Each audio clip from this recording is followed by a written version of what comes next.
the risks, as some of the stations are still work in progress. So for this particular station, this process started on the 17th of March, this year 2025, up until the 24th of March, we didn't transport commuters, we were just testing the line. You will see on the last picture there, Chris Hani, it's on the last picture, that side, it's Chris Hani with the old train. That is not something that was done in 2019. This is when we arrived here on the 17th of March.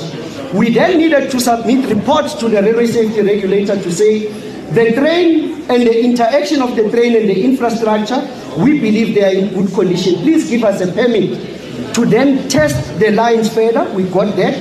Then on the 7th of April this year, the railway safety regulator gave us permission to put passengers inside the train. However, it was not yet a commercial service. It's what we call trial operations with commuters. Here's what is important. The rolling stock that we are utilizing is the new fleet. The last train that came here was on the 2nd of November 2019, and it was still the old fleet. So in the old fleet, you could block the door, the train would still move. In the old fleet, you did not have any CCTV cameras. In the old fleet, you did not have any passenger alarm or passenger assistant capability. So when we were introducing this service, we spent 4 weeks on these communities from Nolungile all the way to here, indicating to the communities that if you block this door, the train is not going to move. But however, if you need assistance, what about your safety and your security? Inside the train, we have security cameras, 2 per coach. Now the train that is coming is a double unit. For one single unit, which is a 6-car coach, we have 12. But for 2 units, we have 24. The driver is able to see throughout the stop what is happening. And we deploy, for each 6-car unit, we deploy 6 security guards. May I kindly take you through some of the work that the team and I went through in recovering the service. Just to take you through some of the pictures, I know we will not have enough time. Ladies and gentlemen, between Nyanga and Philippi, let's start there.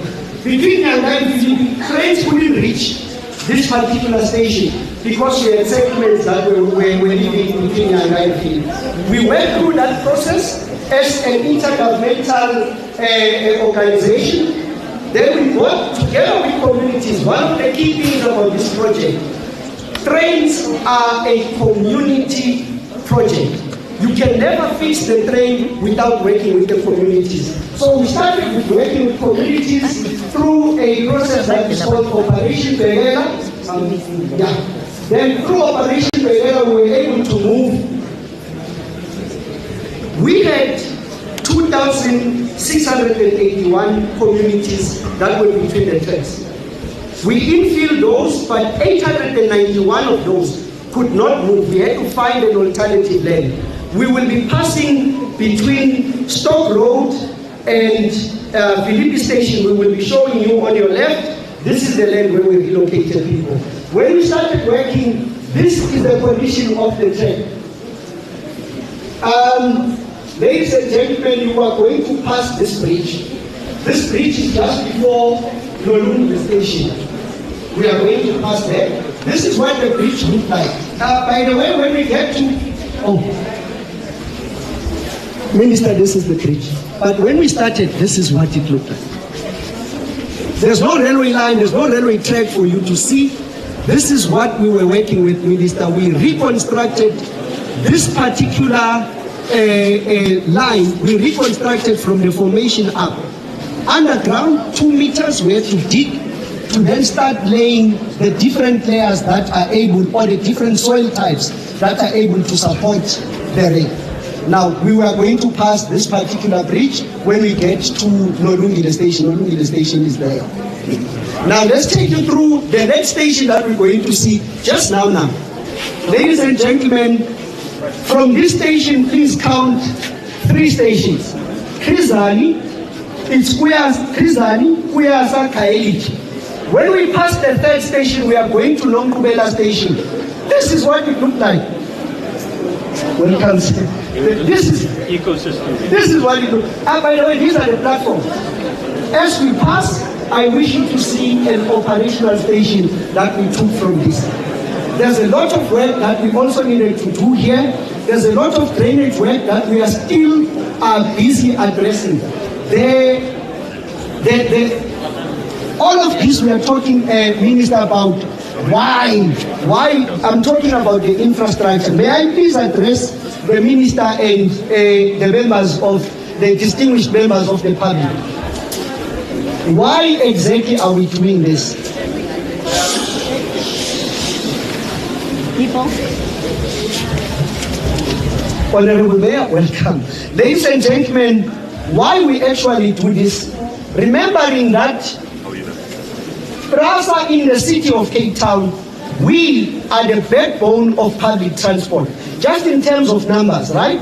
There are about 7.1 million citizens of the Western Cape in total, but 4.7 million of those are living within the city of Cape Town. We service those through 95 stations. We have a total of 124 stations.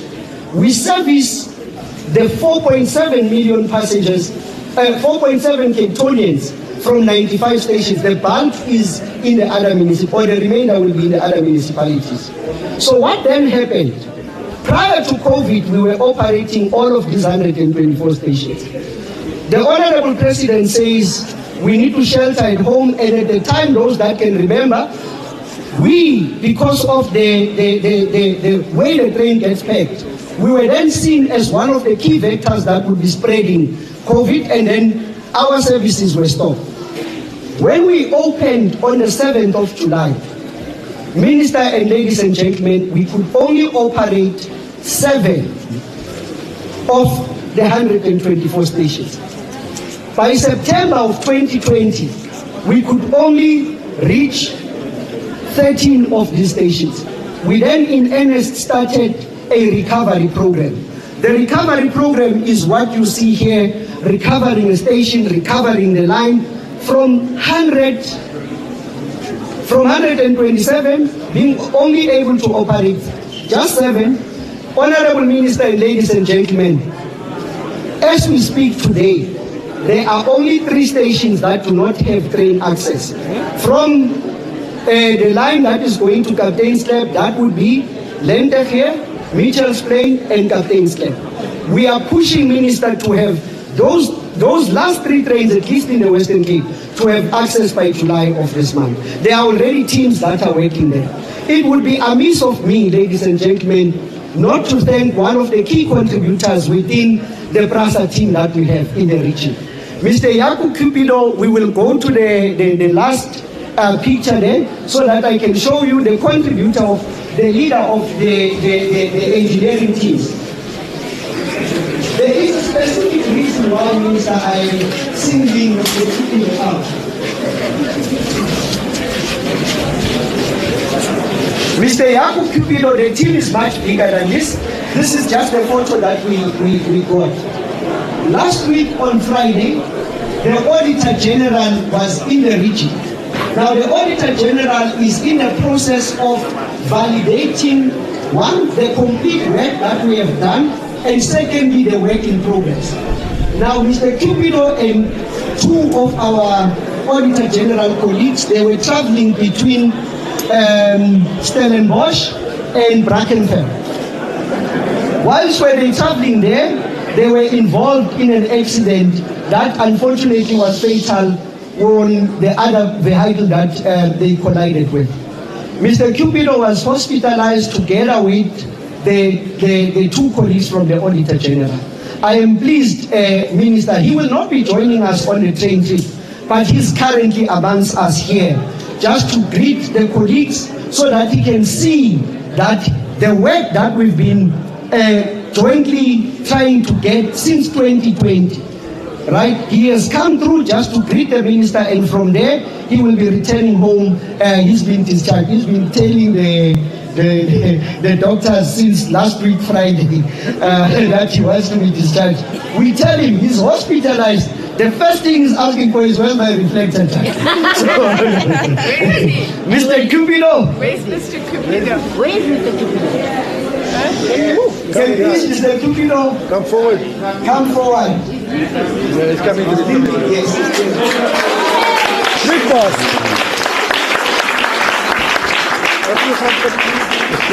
Very good to see you. How are you feeling? Much better, Minister, much better. Are you? I'm so pleased you were able to be here. But you naughty, you must go back to bed now. Please go back to Will you go back to bed now? my group chair will chase me away now. Because he told me yesterday he came to visit me. And he said he will chase me away if he sees me here today.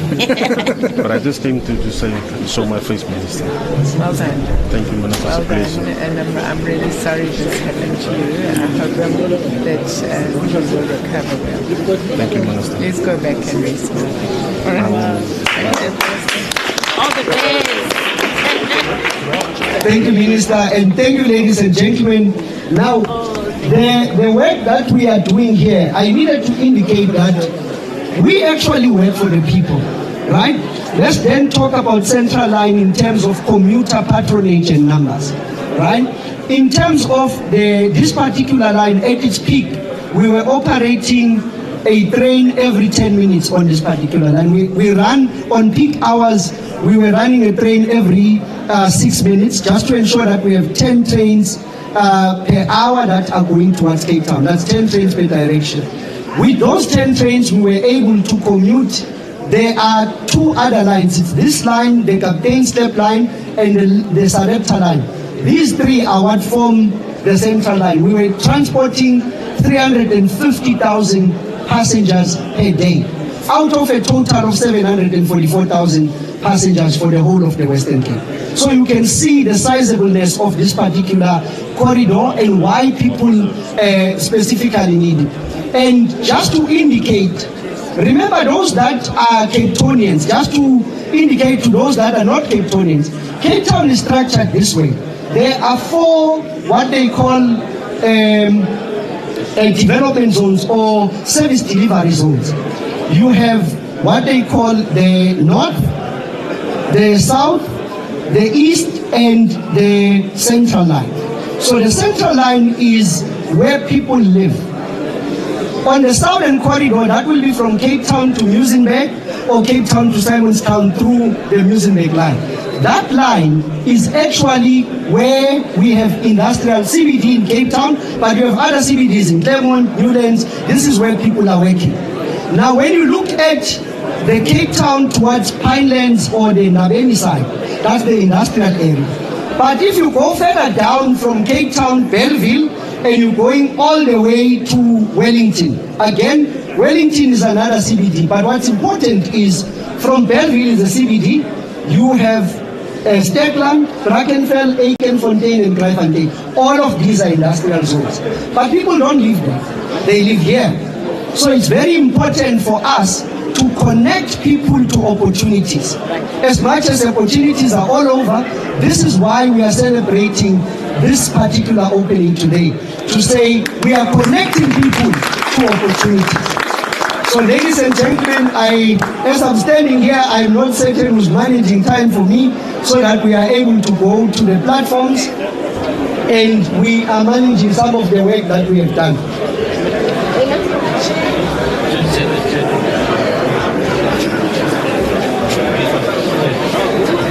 Thank you very much.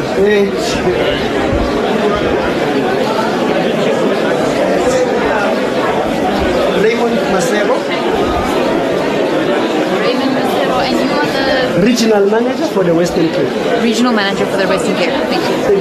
Can you hold that? Yeah. Can I just find out? Sorry.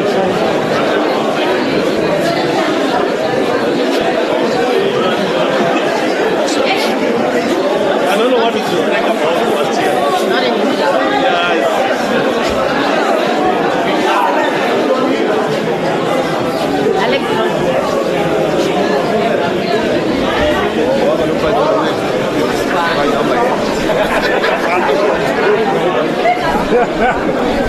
I said we were taking a picture behind.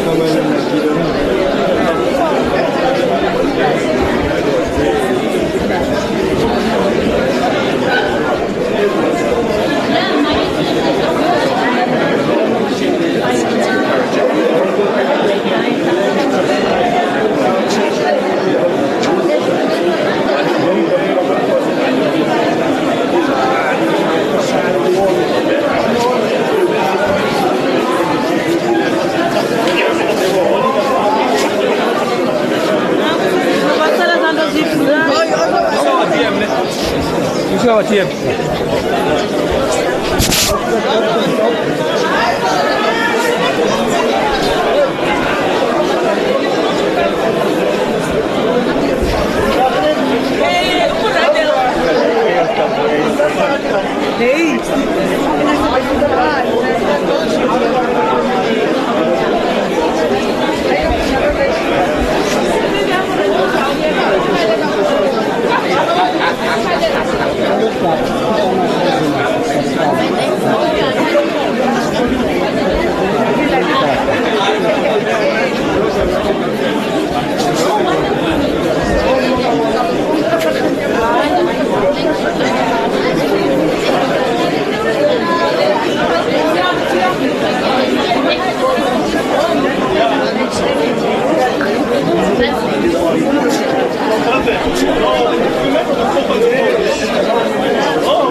One of the last things.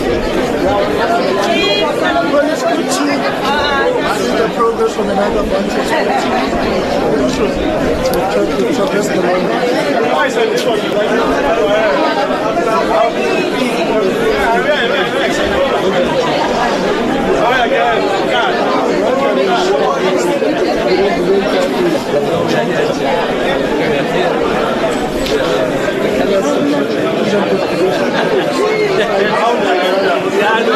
I'm sarcastically saying so.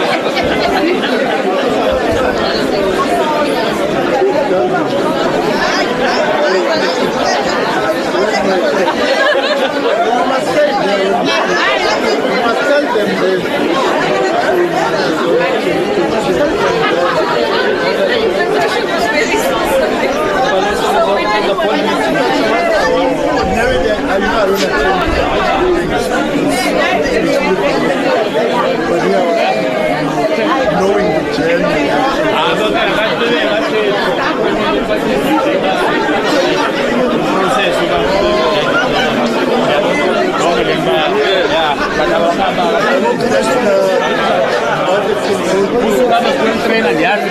Herman, how are you? Congratulations, eh? Very proud of the work you're doing. We are very grateful.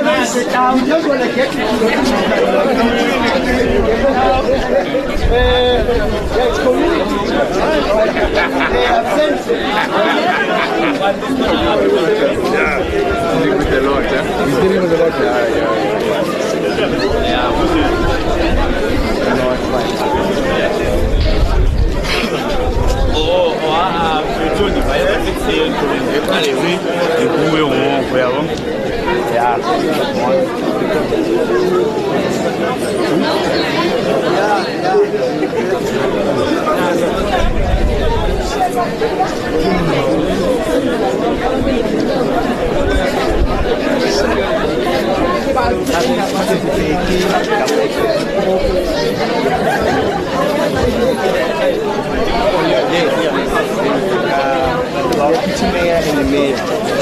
This is double XL.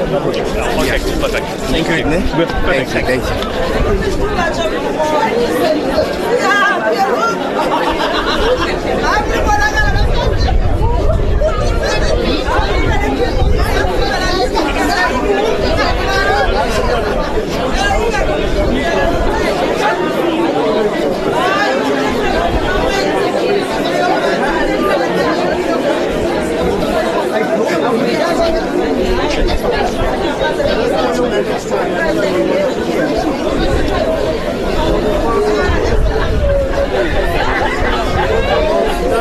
you.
Lazima ngifake too much yangulimaza manje.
Leadership.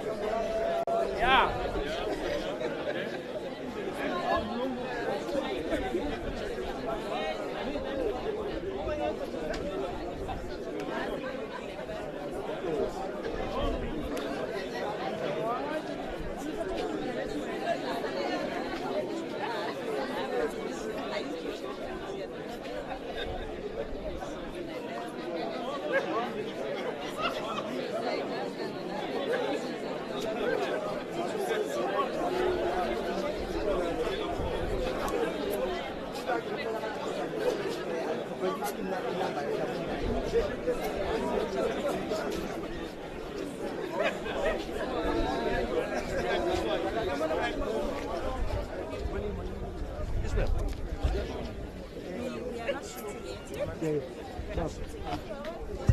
He's just having a private meeting.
Hello.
kanjalo enza ukuzogqibela kuthiwa yayinekulu but isupplier zanele sithi last minute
Okay, because then I'm worried about like the last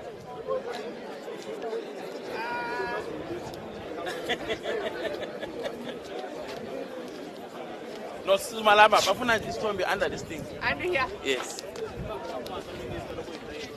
Can they extend that side? Please, that side. The sign is behind there. So they say it must face that side. But then it doesn't say. No, it does. It's got it. Then stand here. Okay.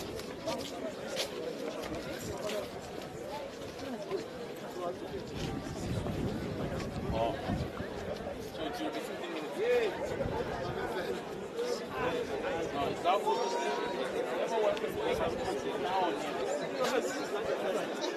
Oh, which one?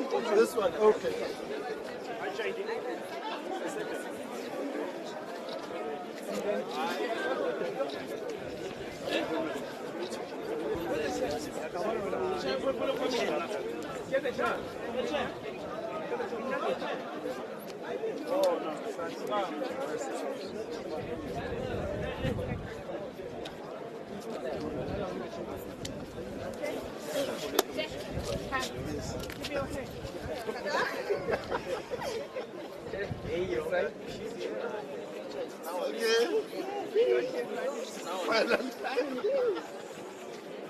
6 years we waited. Yeah. Congrats. Chairperson, move away.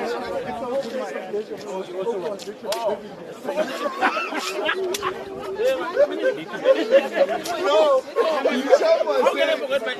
I'm saying you were telling me that.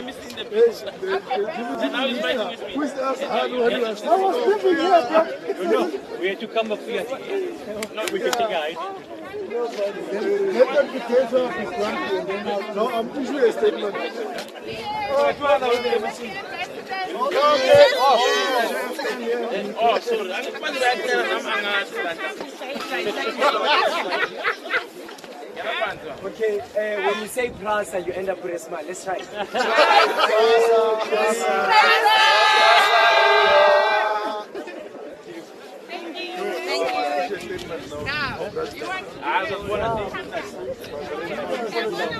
I wanted my voice today. I wanted to keep changing.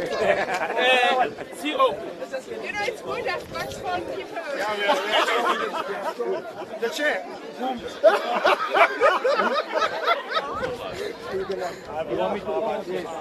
I can't have. If you wait, Rob, come closer as well. you on the phone. Put your hands up here. There we go. There we go.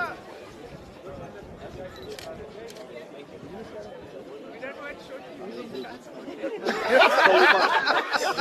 Major. Touch the post. Ready? Okay. Okay. It's actually interesting. Everybody wants to think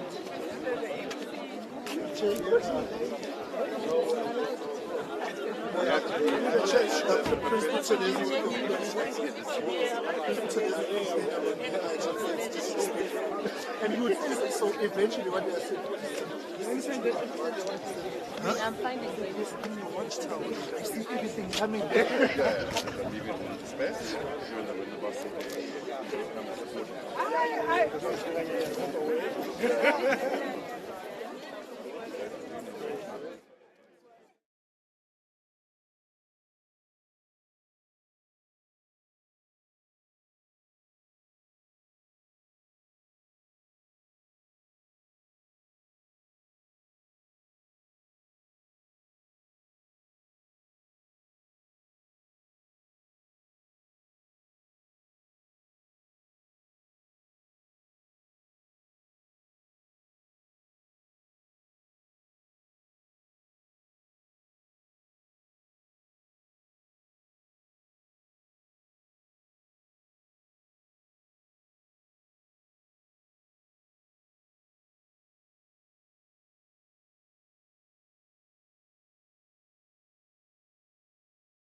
Behind the yellow light, bruh.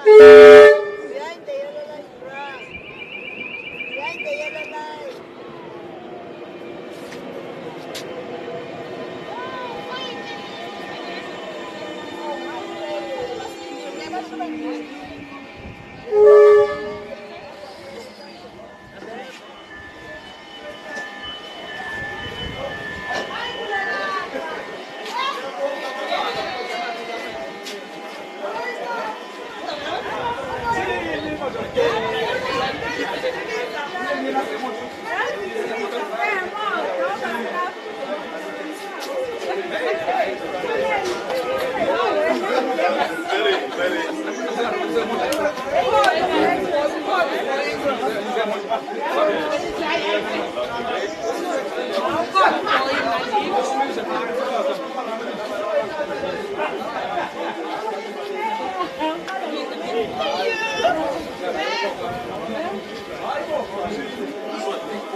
You got against me there, boss? Only for you. That's not fair. Come on.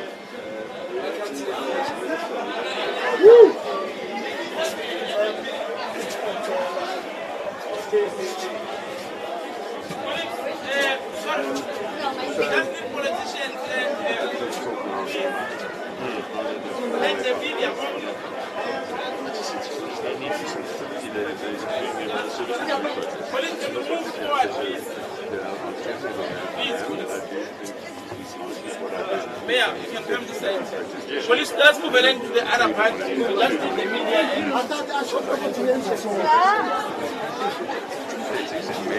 Go that side, guys. Hello.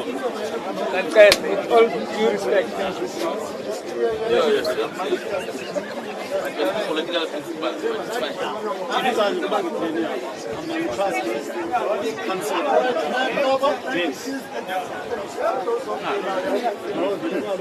Sorry, excuse me.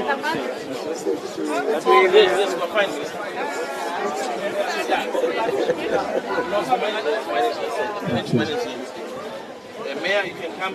So, can you allow the leadership to sit here, please, colleagues?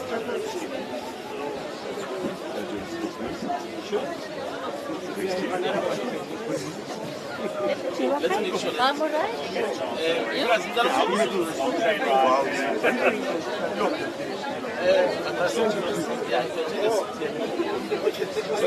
Where's the mayor?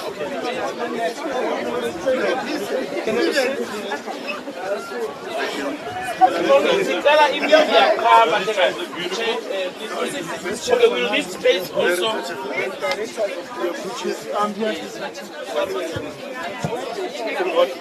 Yeah, so I'll give it to you. No, it's next. Colleagues, let's go to the next coach. Sharp. I'll send it to you now.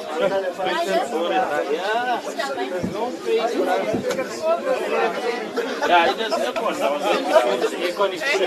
not even aware that airport. No, it does. No, so it's not even for transport. When we went slope, I went to Nigeria and I drove on it. Are you fine? Yeah, no, it does. So you should pay a visit. It's beautiful. I'm fine. In media, parents. Yeah. Squeezed, but yeah. Yeah, well, sorry for insulting. Yes, Guys, can you remove at the door, please? yes. I can send the picture from there. Isham, would you like to say? Media, because they are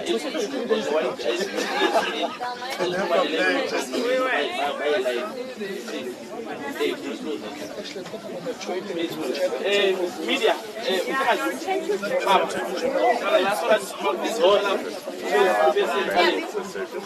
No, we are giving space for the Media or the stage is not leaving yet. Sorry, guys. You don't need all these clothes. Come closer. So once it gets to... This guy wants to stay. I need my One guy cannot control you. No, it's just me that is coming in. Woman, nobody else. Is this your cameraman? Okay. You, there's space for you there. Right. So you can stand there for 10 minutes. Thank you.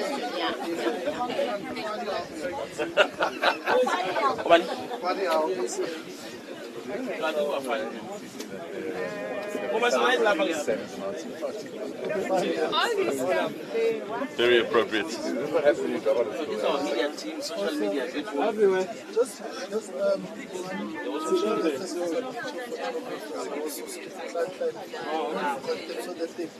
No, they're here. Okay. They're here. Yes, they're here.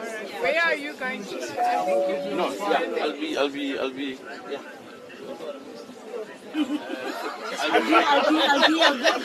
He's still looking what? I'll be. Alright, yeah. Today, woman, no, we're fine. Okay. You can call them. Singasu. Have you got Papadopoulos? Let us know.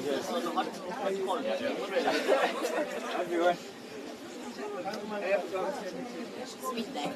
That's what I wanted to say.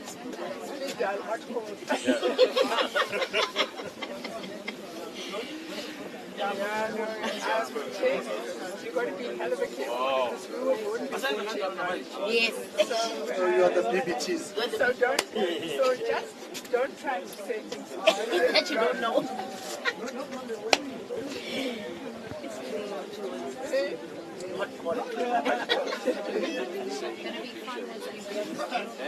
Tim was checking if you are around. That's the time. It's not you. That's the time. What's the time?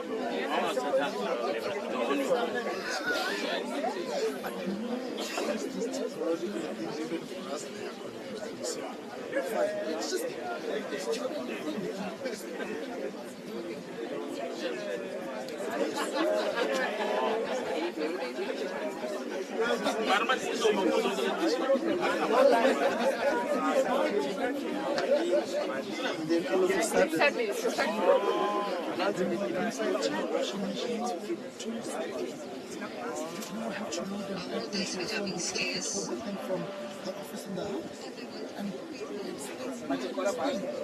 Quarter past. I don't know. I think.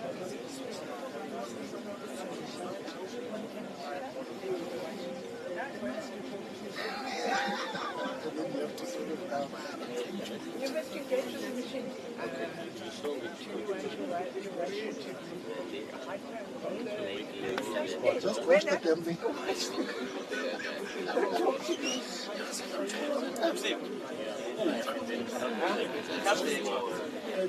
Oh, there's a big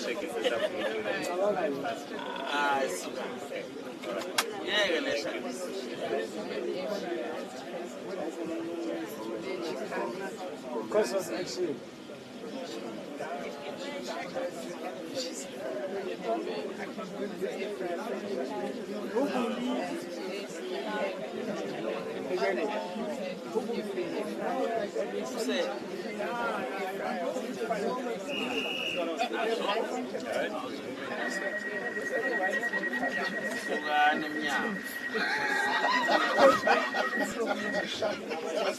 So where's he going to?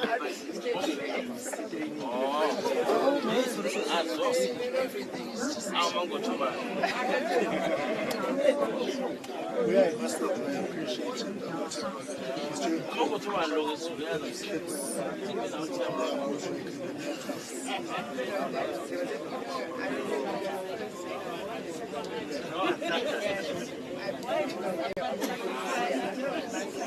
beautiful. Yeah,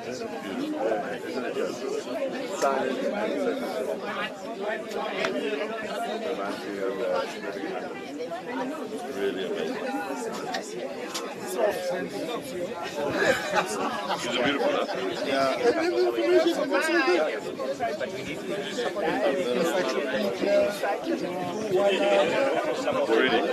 Pretty. That's our boy.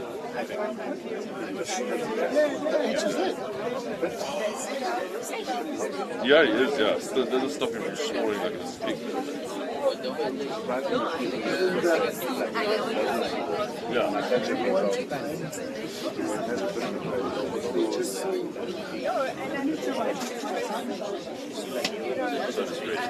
Sometimes it is so loud, I don't kick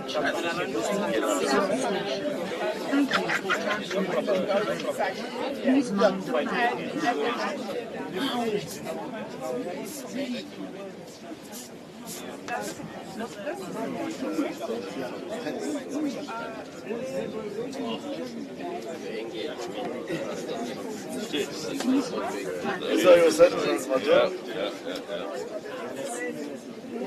This is amazing, hey? This is amazing. This is beautiful. I hope we're going to decongest your road now. Thank you. You are going to. Hey? But also the. Look, the signalling is going to take until the end of next year to get back to the 10 minutes slots. But getting it open is the big first step. But that's the big first step. Minister, I'm sure with Ishan has plans for securing the line. Is there something along the lines of the car train, those 3-meter high concrete solid walls? So the first thing is the technology that we've used is very different from anything that's gone before. So there is copper in the lines, but you'll struggle to find it. Oh, good. Because there's been a dramatic reduction in the amount of copper. There's also, I don't know whether they've installed it here, but in due course there'll be the tamper-proof. So if anybody touches the lines, it will send a signal to the headquarters. But they've used a lot of aluminium in the cabling, so it's not as much of interest, yes. And when I mean, we're not going to do it today, but when we did one of the lines in, I think it was one of the lines in Ekurhuleni that we did last year, they actually took us to the substations and they showed us how the old substation was and the copper content, and then the new substation, and how they substituted all that copper so that it's not of as much interest. And then of course there are security guards stationed along the line. I see the application wanted to develop. Yes. No, just quickly, Minister, I heard you talking about the fencing. It's one of our programs we've got as well. Rob, he's telling you about the fencing. So we do have a fencing and walling project for the corridor. In fact, the high side here is high risk areas. We will have the concrete walling being implemented. That will be implemented as part on the high risk side, concrete walling. And then as you can see, some of the fencing still needs to be repaired and replaced across the corridor. The station contractors that you see, we had Chris Hani as an example. Part of the project is fencing. Not only the station, but 100 meters beyond the platforms, we are putting fencing in place. And then, as I said, higher risk, we've got the concrete walling. Now, what was very important, Minister, is when we left Chris Hani, it's currently a single line that we're operating. All the way through to Nonkobela, it's a single line. We need to get a double line, and that's what the team, Raymond and the team was saying they are working on now. But it's critical that there's a few of those informal dwellings that need to be relocated. And we'll see it when we get there, Raymond, you can point it out. Indeed. But that second line gives us greater capacity. At the moment, a train every 30 minutes that we can operate. But as the Minister has said, signalling is our priority project that we need to get up and running. The central line corridor, 50% of it is signalized. We need to get the other 50% signalized so that we can get to having 10 trains in an hour, 600 frequencies. So those are some of the key projects that we need to roll out. The other key thing that I think while we're on this corridor is when we get through, the only link we still need to recover is the Captain Split link through the Mitchell Split. Once that is recovered, the Cape Town network has been recovered. Trains will be running on all the lines in Cape Town.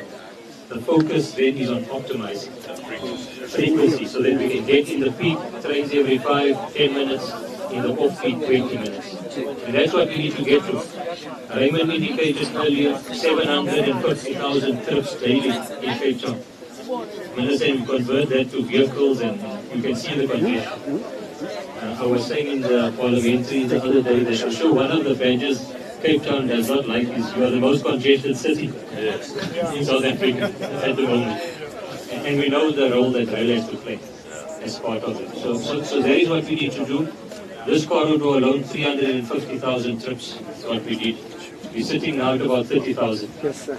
So you can see the growth that will come with the frequency on this line.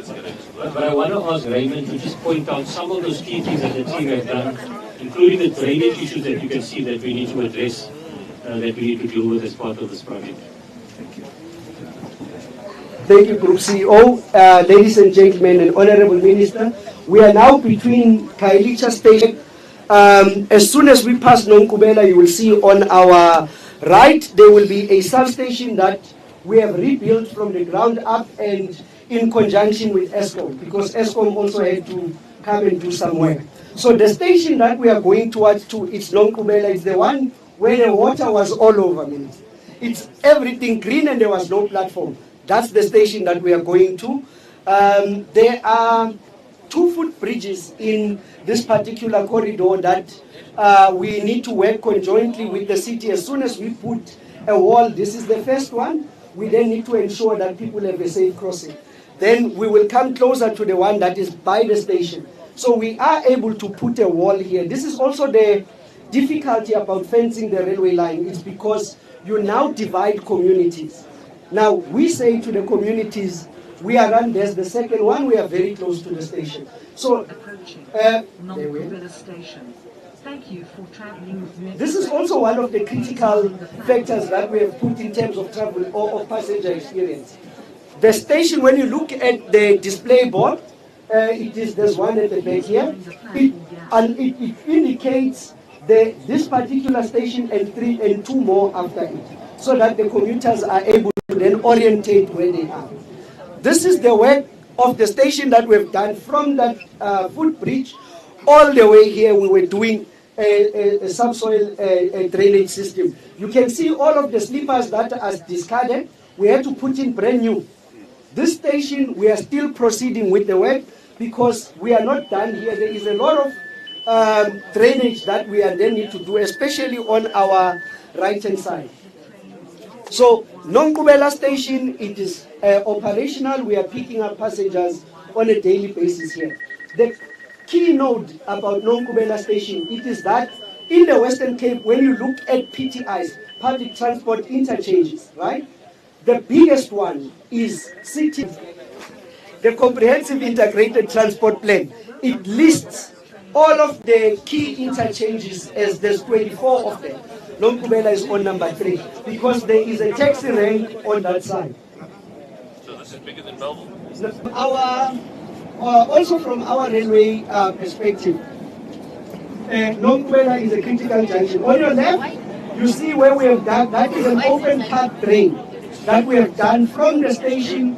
The inlet is beyond a bridge in front of us. That's where we are connecting to the stormwater system.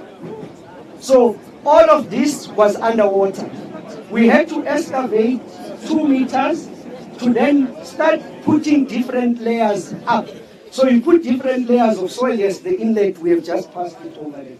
Now we are on en route to Norungile station. We will see again more work in terms of excavation, but also in terms of the delivery of the payway.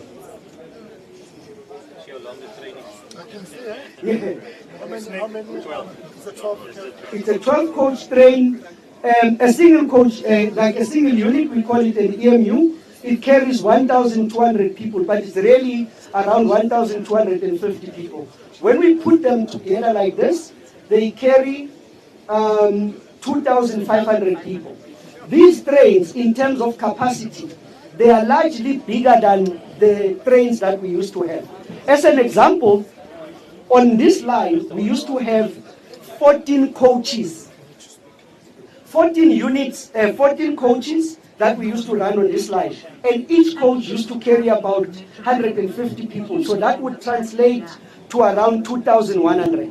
And this one translates to about 2,400. When we designed the signaling system here, we recognized that the frequencies that will be acceptable to passengers during peak on this line is a train every 10 minutes. The reason for that, Minister, is that during peak, Honorable Mayor, is that your waiting time at the station is average, because you can picture a commuter that gets to the station, they are lucky, there's a train. Then another commuter that gets into the station, they are unlucky, a train has left. So the one that just got in, they get a train, the other one has to wait for 10 minutes. But when we do the averages, we then get, when we get the averages, we then end up at 5 minutes.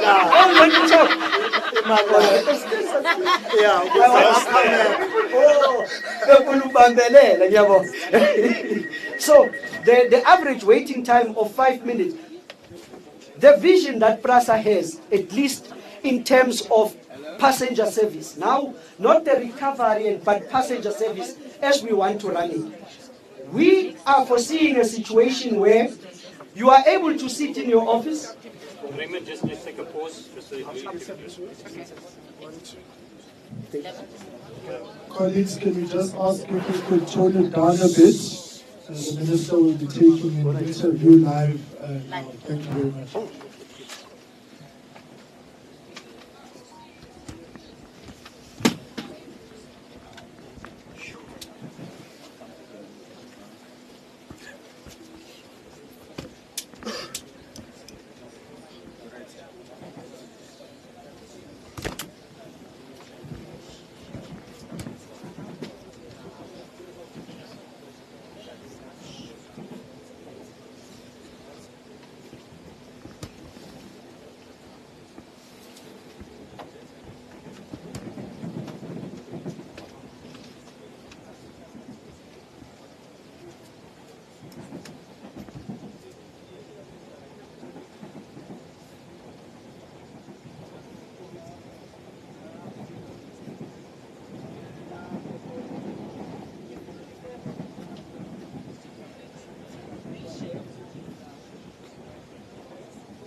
Approaching Mandalay Station.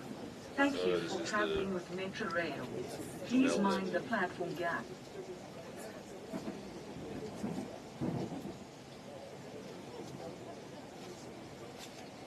Please mind the platform gap.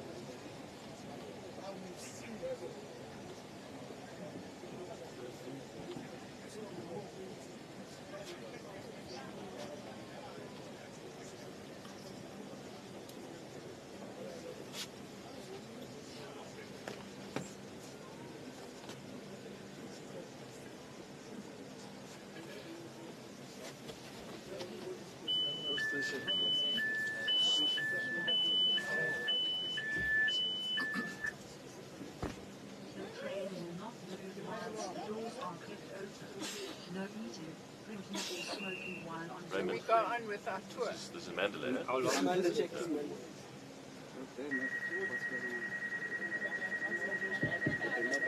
Carry on and then they'll tell you when to stop. Okay, sorry. No problem. This is Mandalay Station, Honorable Minister. There is a camera that is connected to, in terms of security, is connected to the TMC in the Traffic Control Management Center. So they are able to see what is happening at our current station. It's viewed at Goodwood. It is the City of Cape Town's facility. And Prasa has individuals that are stationed there. The concept was we needed to jointly work on reducing crime, especially in the transport corridor. What normally used to happen in the past is that I have cameras here that are able to see what is happening here, but when somebody grabs the bag and they run out of the station, I don't have visibility. So in partnership with the city, they have put in 3 cameras, one here, one there, and another one on this side. So we are able to see what is happening inside the train.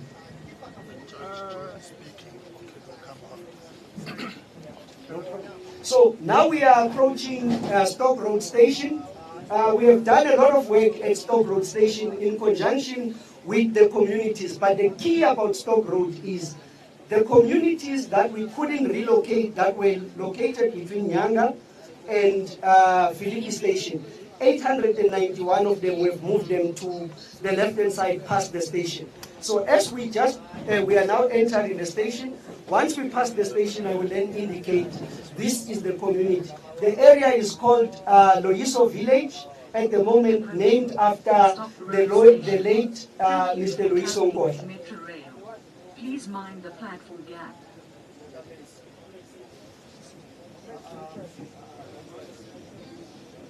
Now, Stock Road is another key public transport interchange because here we have taxis that are parked that side, buses, long distance taxi range is beyond, and the station concourse is on our right.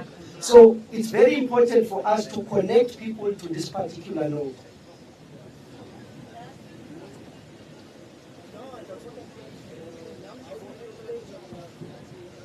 And of course, we started in 2020 together with the work that the city was doing on the buses, that side of the shed.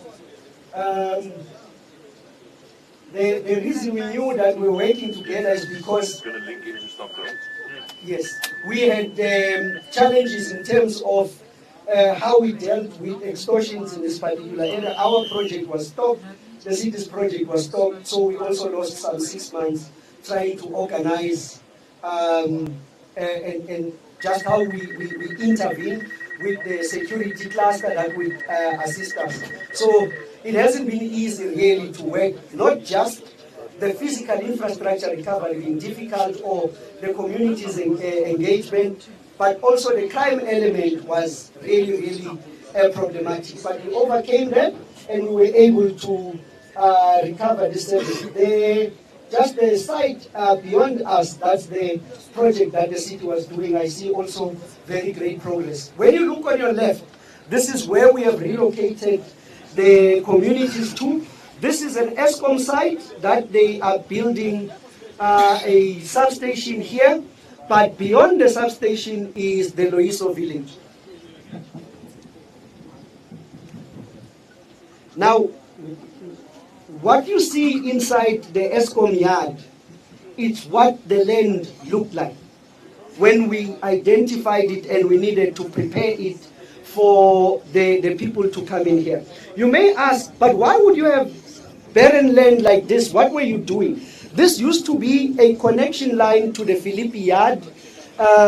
So we had removed the Philippi yard. This is the community that we had moved to, yes.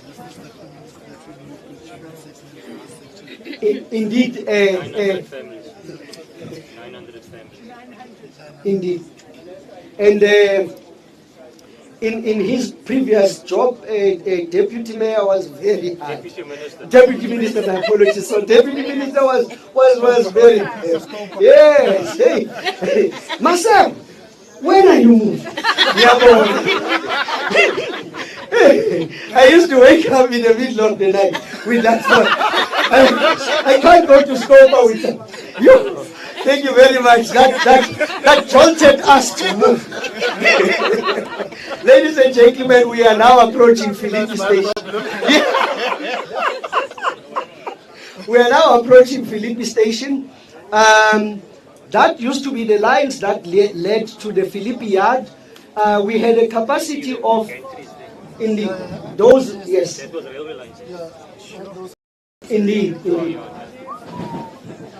So, those lines are completely taken. Please mind the platform gap. This was the yes. So we had a rolling stock yard here, train yard, for our trains. Yes, this was the Philippi yard. We used to stage 28 trains in this particular yard. So the way the trains work is that you run in the morning to get, because people, in the morning people commute from home to Cape Town. So now from this yard it was quick, 8 kilometers to reach Captain's Lab, and we also had 15 kilometers to reach Chris Hani. Very easy to operate. At the moment, how we are operating is, we are operating from Padding Island, and now we are running 24 kilometers from Padding Island all the way to Chris Hani. That's the inefficiencies that come with using this particular yard. And of course, it becomes worse when you lose, one of the trains is faulty. So if the train is here and one of them is faulty, we use the next one. But imagine that you are now running 24 kilometers from the main depot. When you are faulty, we need to think, do we send a recovery team to you, or do we send a spare? And how is the spare going to cross you? It becomes a complicated operation. Now, ladies and gentlemen, where we are traveling now, people were not living next to the track as the other side, or adjacent to the track, or very close like that. These houses were here. Between Philippi and Nyanga, the houses were here. And that is the infilling that we had to negotiate with the communities. We also had to negotiate the ones that we couldn't infill. We then had to take them to Loiso village. That's how we got to recover this particular track. Next to us, yes, next to us is two tracks that link directly to Captain's Lab.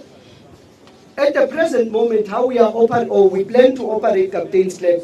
You are running to from Captain's Lab at Philippi, we cross you over to this line. So Captain's Lab and Philippi for the first, say 6 months or say 9 months up to December, they'll be sharing a line. But in December, we extend this line, we are rebuilding it all the way to Bontiever. You will see that we are rebuilding in two areas. There's a team that is at Captain's Lab coming towards Philippi, but the closer we get to Netref, you will also see a team that is also laying rails. That team started in Cape Town. They are currently between Netref and Heidelberg. So the teams are going to meet in the middle once come December of this year, and will be able to run Captain's Lab on their own lines. That is some of the plans that we put in place.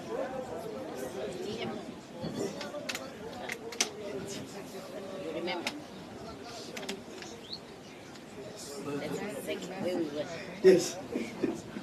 Now, the bridge that we are approaching, it was also complete because people were living here. What they did is to dig toilet people.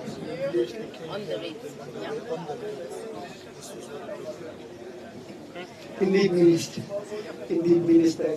It was, that's why it took a little bit long. I know that the South Africans were impatient with us as Prasa, but some were not impatient. They were just telling me how useless I am. You, Jay, when we see you, we see a level of uselessness. But ladies and gentlemen, it hasn't been an easy job. Honorable ministers and members, and ladies and gentlemen, when you look at this particular wall, this is the wall that Prasa, when we are asking for assistance in terms of CAPEX, this is the wall that we want to put in slightly higher. But here's what we did. In 2013, this side, when this particular informal settlement started, I think they call it Sweet Homes, we tried every type of fence and they broke through. Then we tried just that one, and it has been standing since 2013, all the way.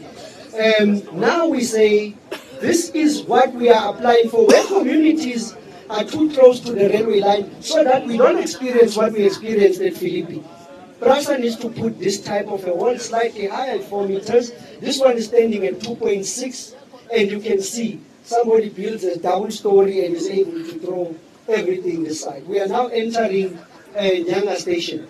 Critical thing about Nyanga at the moment, Honorable Minister and Deputy Minister and ladies and gentlemen, is that the signaling is working here. Where we come from Krizani, there's another train is already reaching 9909. It is en route to Krizani. We are 9908. So the trains are crossing here. We are using the same line. They were waiting for us to pass, and then we are going to Krizani. They will come back as 9910. So that's why I was saying in the morning, the communities really targeted the event because 9900 traveled without an incident to Krizani, came back as 901, 902, 903, 904, 905 hours that was coming to Krizani. This train was 9907, so that we can move back as 9908. Then this is the one that is affected by service delivery.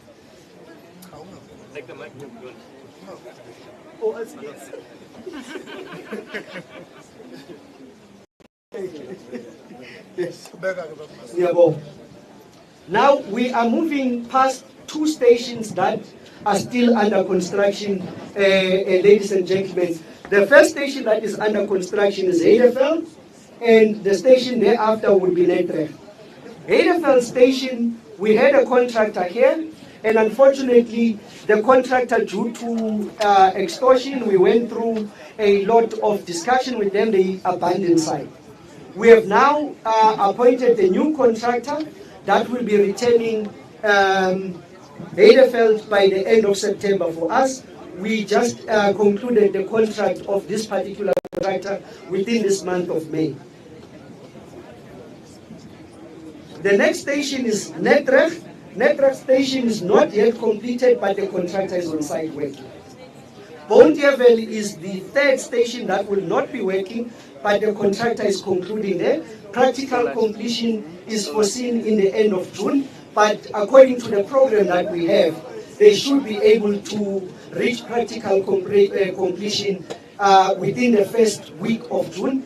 All that they are waiting for, they've applied for the electricity to be energized from the city of Cape Town. So the city requested the COC. We had an electrician that came and performed the test. So we are now just waiting the process of getting reconnected, then we go back to Pontiac.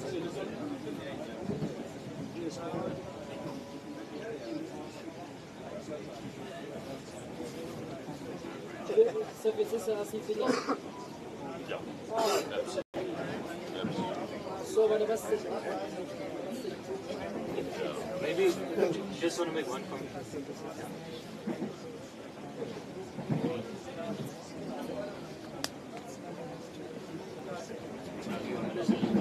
This is Heideveld.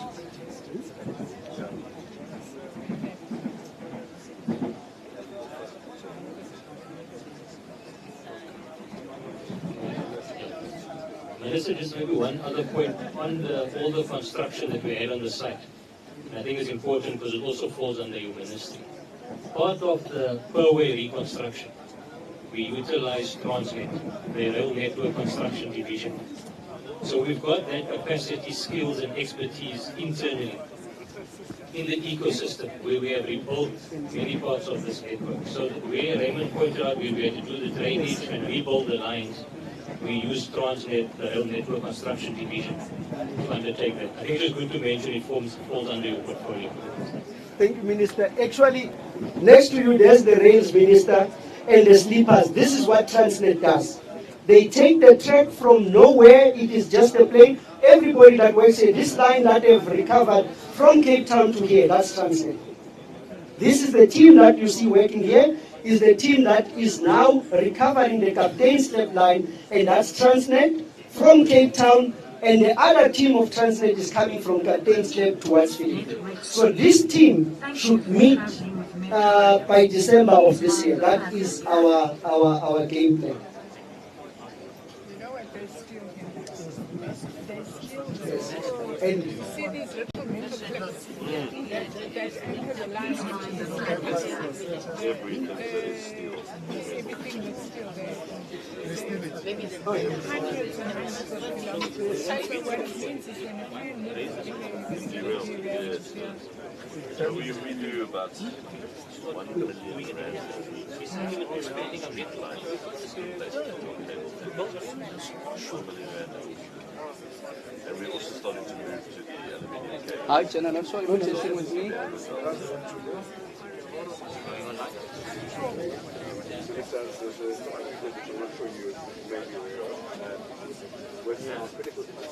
Let's just kill me. I don't know what's going to happen. Cape Station. Next stop,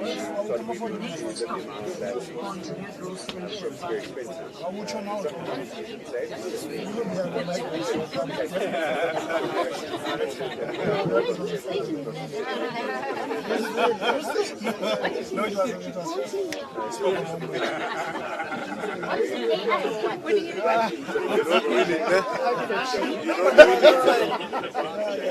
They're saying they're trying to test, I don't know what's happening.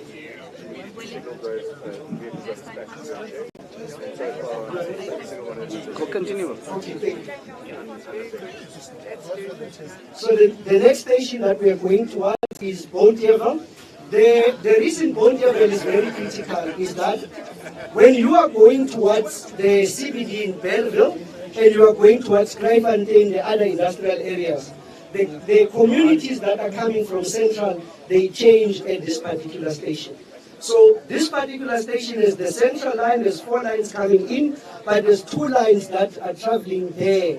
Those 2 lines are going all the way to Belleville, they are also operational.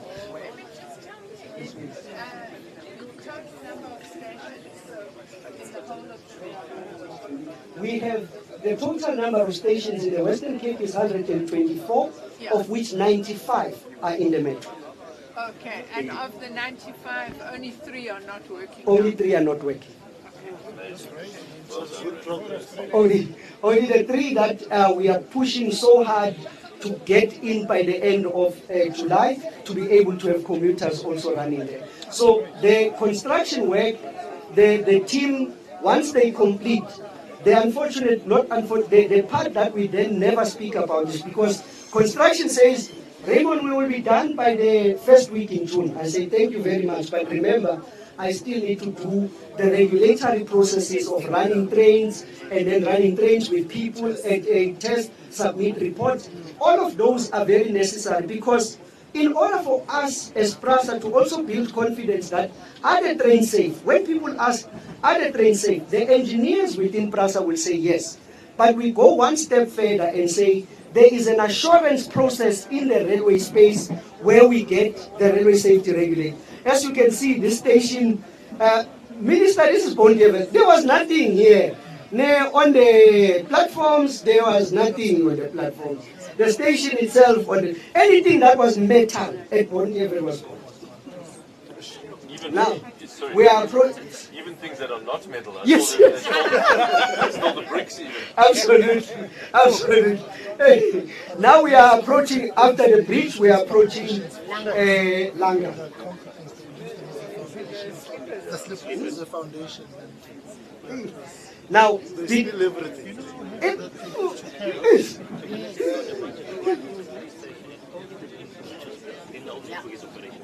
So sometimes Deputy Minister, sometimes I believe that, when you look into employing people, I should be employing from these guys. Because till now we come with 4 people, there's 2 here, 2 here, 2 here, 2 here at the back. That's how you live one sleep. I always ask, these guys in Jilikuku, and you don't know how there was one that we found stealing our gates at Nyang. 2 guys carrying the tag. These houses are, when we talk about Hlengwa, phase 1 of the relocation, whenever we give feedback, it is about relocating this particular community so that we can have access to the 2 captain's club lines that we are working towards. That's why, Honorable Minister and ladies and gentlemen, we can't bring a train from Captain's Club all the way to Cape Town. This is the bottleneck for us. This is currently the bottleneck. the lessons learned from this particular situation is when we have the land management. So as Prasa, when people are erecting homes closer or in the land adjacent to Prasa, we need to take action at that particular point. Because what happened was that there were some few houses that came over the fence. During COVID, they densified into the railway line. So now we have learned our lesson, and we will definitely, this will not happen. This will not happen.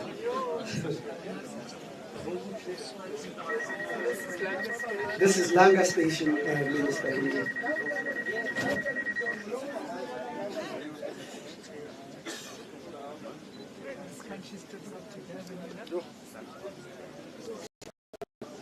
This is our critical junction. At Hlengwa, we provide a transfer service. So when you are here, if you go towards the southern corridor to go and join Weinberg and Athlone, you will have to transfer to, there's a train on that side we are operating.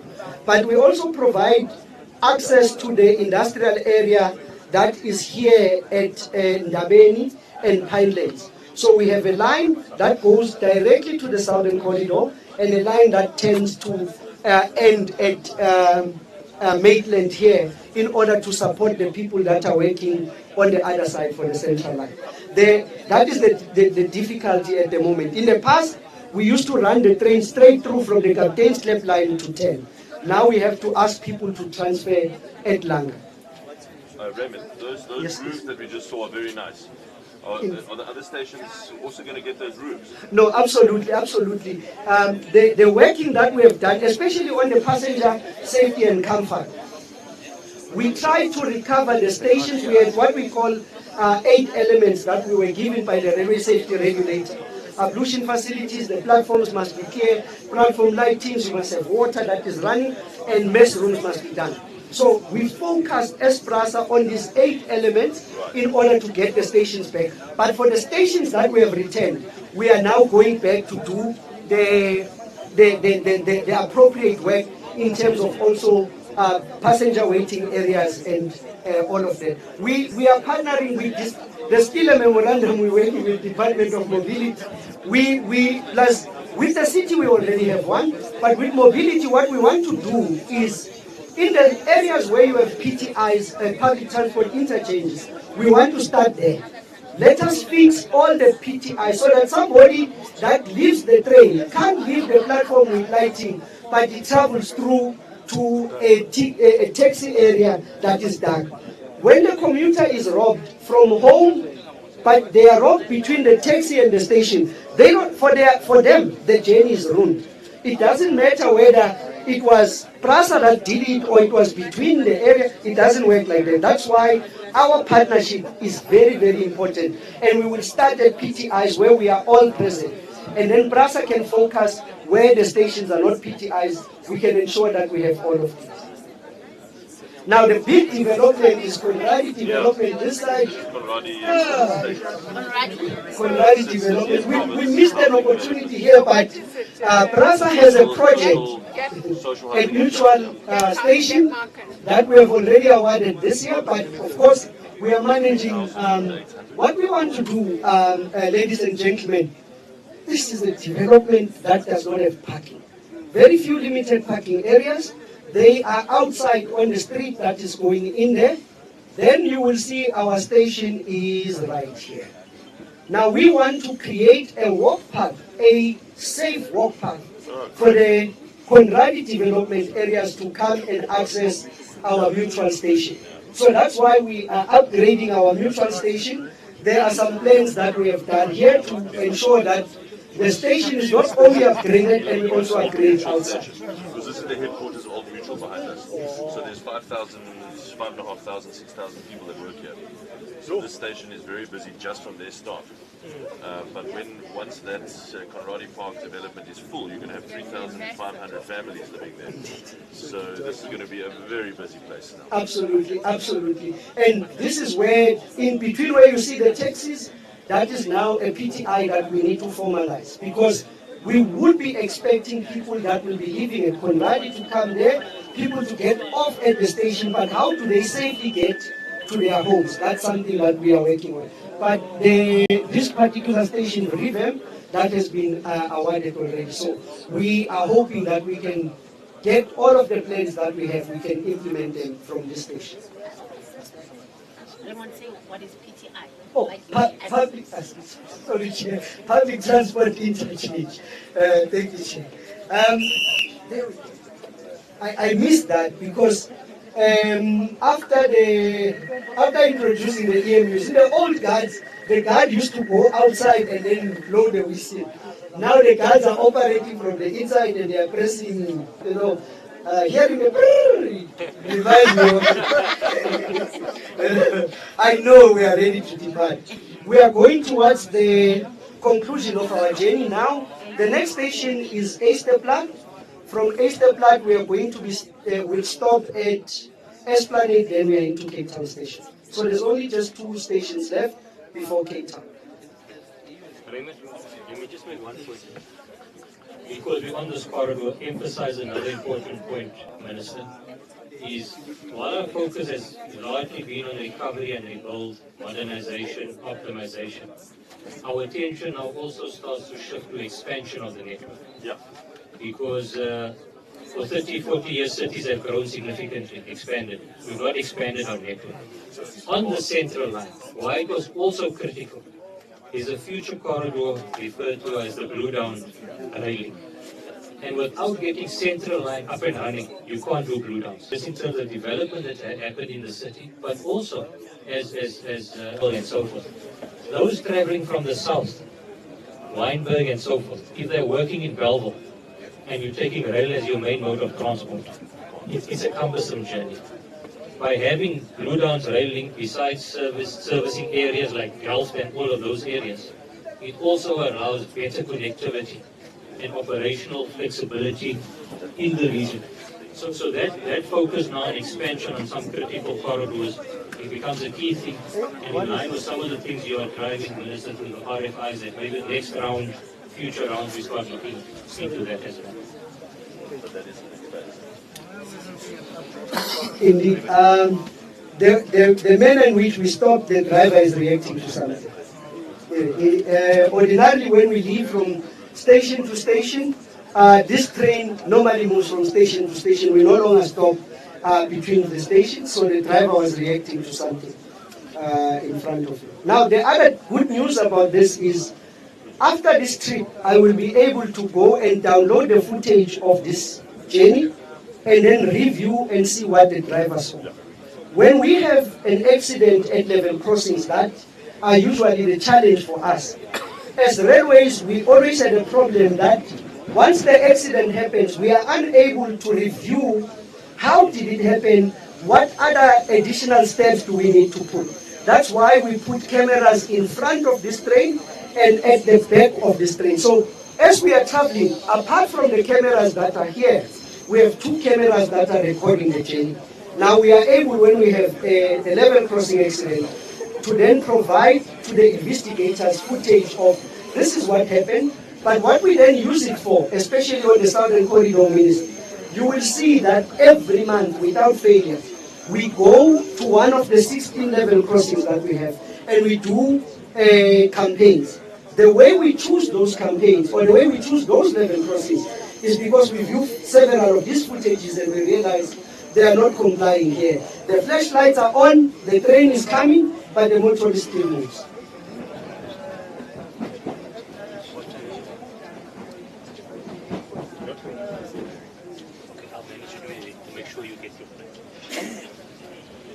Now, we are almost at Easterplat, but Easterplat is also close to our Pardon Island.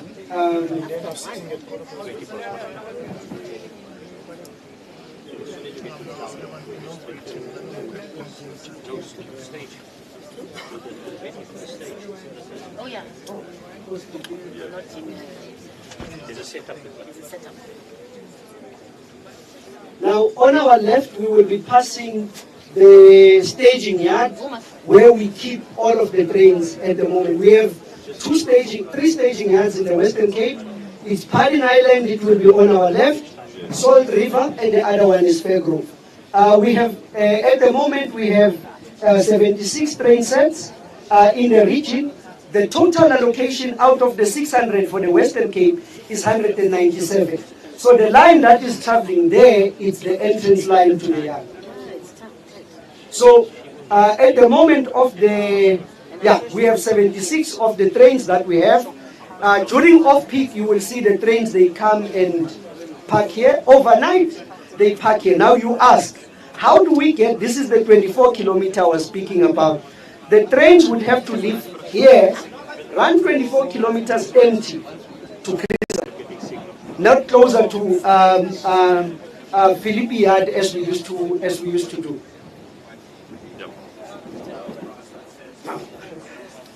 Thank you very much for the developments. All these developments came, that one came after 2020. I am very happy about it. And please, Mayor, and please, I am requesting, please, when they come and they areas, just don't approve. You say too much parking. As long as they are close to range, please put them towards me. I will be able to assist them. There's a HTE station just in front of us. And on our left, indeed. And the collaboration is working. I can assure you, with the houses that are at Goodwood, I have seen Goodwood on the Paro line. We had 7 stations. Belleville is the biggest, followed by Paro in terms of revenue, but now Goodwood is number 3.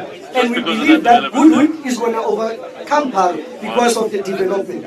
So that type of work, there's our entrance to the yard. This is our Padding Island yard on the left. All our yards, you will see, we have put in a fence. It is 3 meters, and on top of that, we put in a steel 1.2 meters steel palisade to be 4 meters, 4.2. And we have cameras, we have seismic detection. Here, when you are approaching the yard, we detect you. We know there's a threat. I treat everybody as a threat at the moment. Don't ask me how you know you are a threat. Everyone is a threat. This is our yard, there's the blue trains inside. This is our Padding Island yard. And you will see, yes.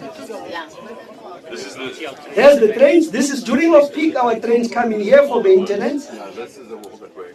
So that's the 24 kilometers. That's the 24 kilometers. That's the 24 kilometers. So in the middle of the night, around 2 o'clock, because the trains, we pack them as single units, then we do maintenance on them. The technicians download the train trips so that they can know what is the health of each unit. So the units that are deemed healthy, we couple them together to form this particular unit, and at 2 o'clock it leaves this yard to drive S9900 to go to Prasa. But from this yard, we move to Simonstown, Fishhook. It's alive at 2 o'clock in the morning. You know, and this is the part when you ask me, do you sleep? And I say, no. Anything happening here, 2 o'clock, I get called. Now they want to arrange. You see, training the 7 is not connecting. And the committee must come here. I think that one you need. I walked right into that traffic. Amasago will be there. No, I will invite them. At 2 o'clock in the morning. 2 o'clock. This is where we came the first time. Indeed. Minister, the first time we came here some years ago, as we were busy touring, there were guys stealing cables. Broad daylight. Yes. You remember that? Yes. Many times. Yeah, and then they were caught, and then they were like, yeah, we're just trying to make some money. You know? It was like easy, and they were removing the cables. Daylight. This night, the morning. We are introducing the board. They are coming to the Western Cape. We are touring, and this is one of the yard. Now there are people stealing cables. Security is chasing them. They knew what they were dealing with. That's So you're baptized in fire. Now the next station that we are connecting to is Esplanade Station. Very important in terms of connecting to my city. one of the things that we are working with the Urban Mobility Directorate is for us to be able to share the timetables of the stations where my city is running. On this line, we have 3 already very close to us. It's Esplanade that connects to Woodstock. It's Esplanade, Woodstock, and we also have Cape Town and Salt River. So we have 4. The challenge is when we need to look at public transport as one unit. So when somebody is leaving their home and now they need to connect to a train here to go to Waterfront, we need to be able, as the train is approaching Esplanade, to say the next train is approaching Esplanade, your next bus is leaving at this particular time. So we are working with the Mobility Directorate for us to be able to get that connection 100%. So we are moving in that. There's a very exciting program that we have tried, and it's moving thanks to the city. They paid for getting Google to work with my city, and we piggyback. You said we are friends. That's what you said. You said we are friends and we need you. We were assisted. So what happens is that as you are sitting here, you can actually Google, I want to go to UCT. Now when you go to Google Maps, you can go and check where you go for directions. You click that direction, you will be able to see there's a train option that will tell you. But that option tells you, you can take an Uber from here to that station and you connect from the station or you get off somewhere else. So the one that we tested with... My city bus, not Uber. No, my city bus, yes indeed. The one we tested with my city was exactly that. We were sitting in Cape Town and we said, all right, we want to go to UCT. Then the system would tell us, walk to Cape Town station, get inside, get off at Rosebank, and then you're going to get a My City, and it's DO6 that's connecting to Cape Town Upper Campus. Now, this is working citywide. At the moment, we are still improving it as Prasa because we just have the timetable, but with the improvement that we want to bring is for the trains to be live. So when you are sitting at your office and you say, I want to take a train quickly, you go to Google, you are able to see, oh, there's my train, it's still there in Claremont, I don't have to leave my safe space. So when you are able to, you will go. But now, as we are sitting here, you can actually put it on Google, it is working. Oh, wow, fabulous. It's the partnership, Mayor, so don't ask when the budget to mobility is. Don't question it too close. Please, there are other things of, let's say, national interest that are being done. Just to say, Minister, because it's also in your portfolio, all of these illegal structures that you see, this is all Transnet's property.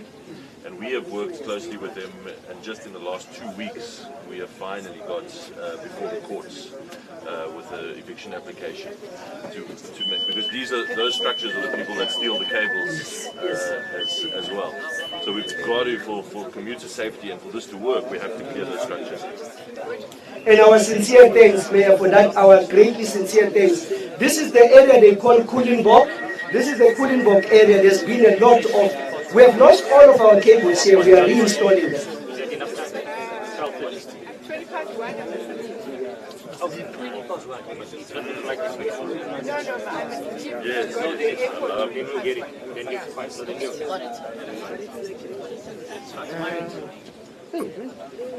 We were pushing. We can manage it.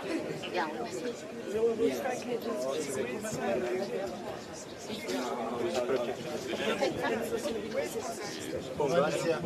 this side, Minister? Is here. Coming through.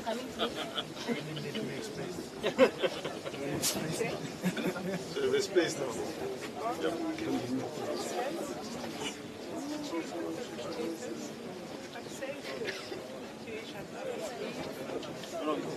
By 20 past 1, I'm leaving to the airport, I'll be fine. Can you check? No, we just checked the boarding it. So you must leave at 20 past 1. It's fine. Okay. We can manage it. Yeah. Okay. Please don't do what we did that one time. No. No. We were with the president, we were on a track in the middle of Durban Harbour. Was it Durban Harbour or Yeah. Richards Bay Harbour? No, it was Richards Bay. Richards Bay, we're in the middle of the harbour.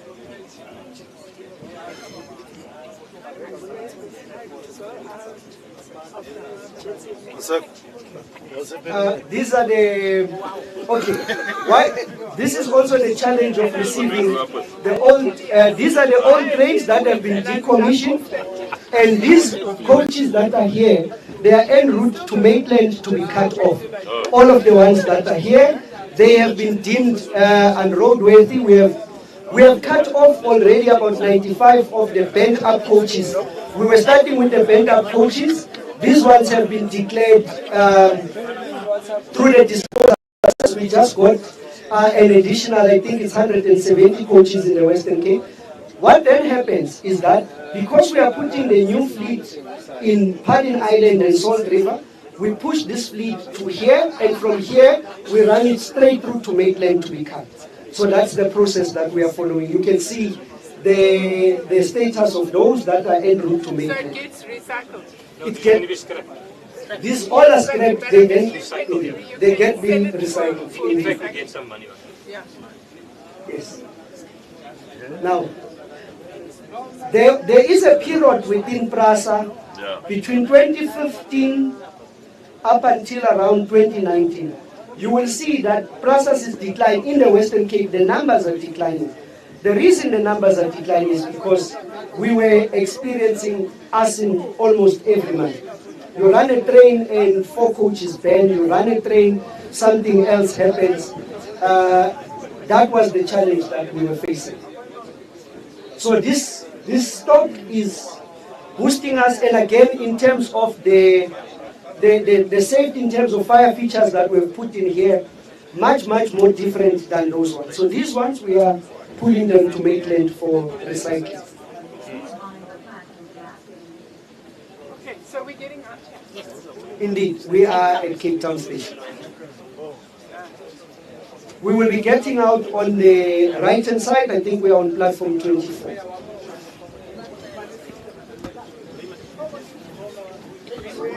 it close to where we are that we're doing? Very close. It just seems, I want to make sure when they want to interview you. Well, they didn't have reception in the train. Then we go straight there. We go straight. It is on the side of the event. We have put the train on the side of the event. It's a short walk.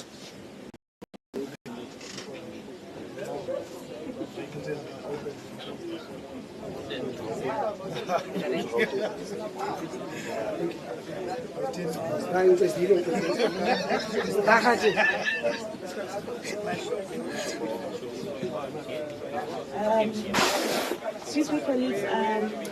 I'm distracted to bring attention to the media, members of the media. We did have we've got a change in the program, and just to let you know that we're going straight to part 2 of the program, which is inside the venue where we're going to have speeches and the keynote address from the minister. If you could please follow the delegates into the Cape Town Station concourse where we'll be gathering. Thank you.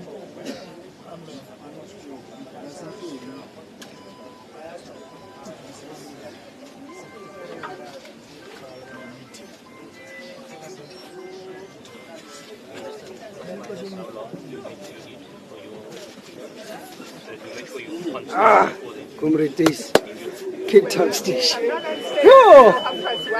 When people like you're doing, you realize I'm not going to make it. Well done, Raymond. Thank you, sir. Well done. Thank you, sir. Thank you, sir. I want to speak by 12:15. By 12:15. Okay, then here's the Would have thanked an office.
welcome the Minister of Transport and all the other colleagues.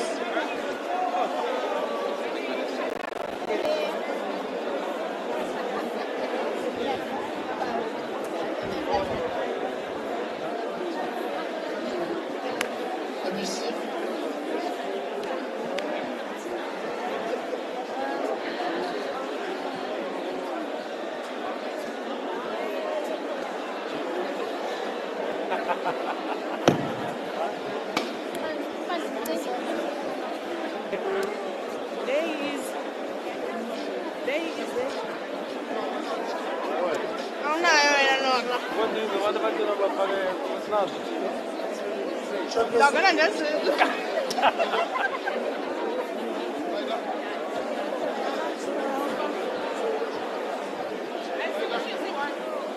And the protocol team assists us in ensuring that colleagues are able to reach their seats on time so that we can be in a position to start. Mr. Mayor, please go through.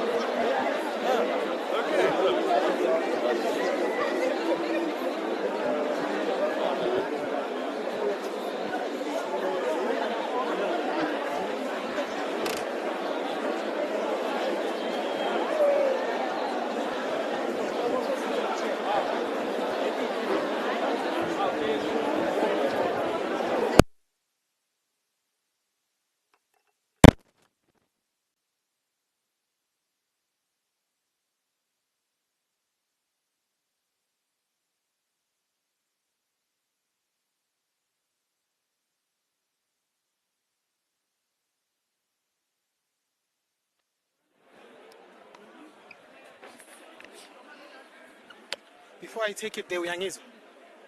Before I take it, the Uyangizo. Uyangizo. Well, thank you Can you hear me? very much. Can you hear me? Loud and clear. 2, 3, 4, 5. 2, 2. Can we all please take our seats, or be at a particular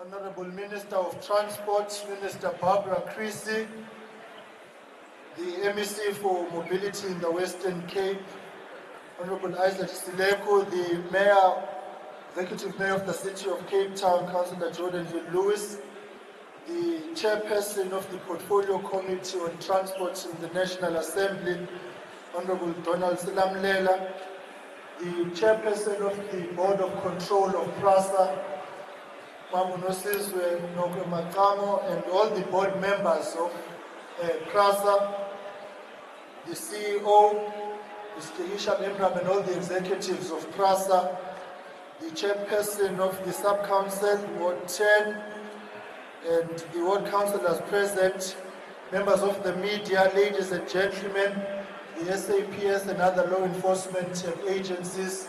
My name is Mkhuleko, I'm the Deputy Minister of Transport, and I'll be chairing this very brief program. At this point in time, may I request that you all rise for the singing of the national anthem.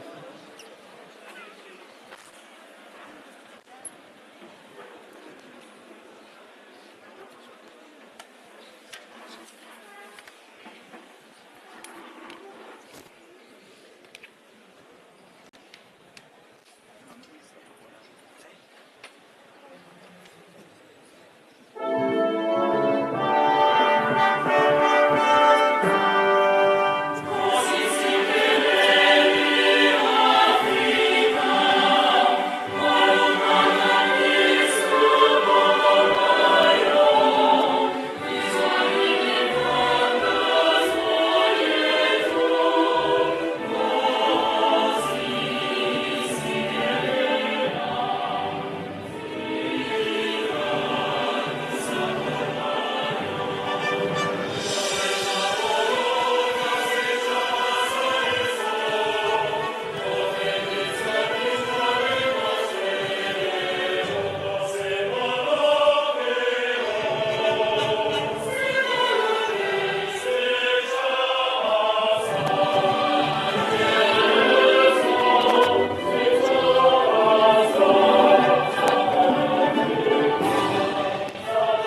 much.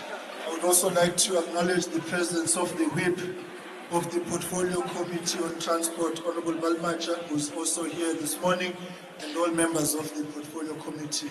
May I now request at this point in time the Executive Mayor of the City of Cape Town, Councillor Jordan Hill-Lewis, to come forward and render the welcoming remarks. Molweni. Ndiyavuya ukuba lapha namhlanje. What a great day. What a great day for Cape Town. What a great day for South Africa. A very warm welcome to Cape Town Station and to the City of Cape Town, Madam Minister. It is our distinct honor and privilege to host you and your delegation here, as well as the Deputy Minister, my former colleague and friend, Mr. Hlengwa, and then the Prasa Executive, in particular the Group Chief Executive Officer, Mr. Hisham Emran, and his team, and in particular a small person but dynamite in a small package, an absolute hero to Cape Town and to Prasa and to South Africa, Mr. Raymond Mkhuleko. Where is Raymond? He was here with us. Come on, Raymond. Come on, let's give it up. He's the man that's rebuilding this. And of course he is leading a team, and that whole team is doing a wonderful job. I was just looking at that board there, seeing all of those signs saying on time, huh? It's been a while since we saw that, but isn't that nice to see? All those on-time trains. So this is very, very special. We all know that to run a city of 5 million people like Cape Town is, we need a working, functional train system. That is the best way that we can break down the legacy of apartheid in our cities, not just here in Cape Town, but everywhere, that excludes people from opportunities and from connecting with one another. A train system is the best way in our society that we can break that down. It's not the only way. We must also have other functional public transport and buses and so on, but the train system is the best. You cannot move that number of people without working trains. And Raymond was telling us that this line that we just opened used to have 350,000 passengers, and that was 5 or 6 years ago. Soon, Raymond and Hisham, it's going to be having 350,000 passengers again, and even more in the future. We believe that that is possible. So, Minister, thank you for your dedication to this project. Thank you for seeing this project through. You have our full support. We understand what a game changer this is for Cape Town. And the opening of this line today has literally transformed Cape Town and improved the lives of tens of thousands and soon to be hundreds of thousands of people. So we are deeply, deeply grateful, and we will join you in seeing this project through right to the end. You are all, everyone who is taking part in this project, thank you for your dedication. Thank you for your public service. You are all warmly welcome here. Thank you.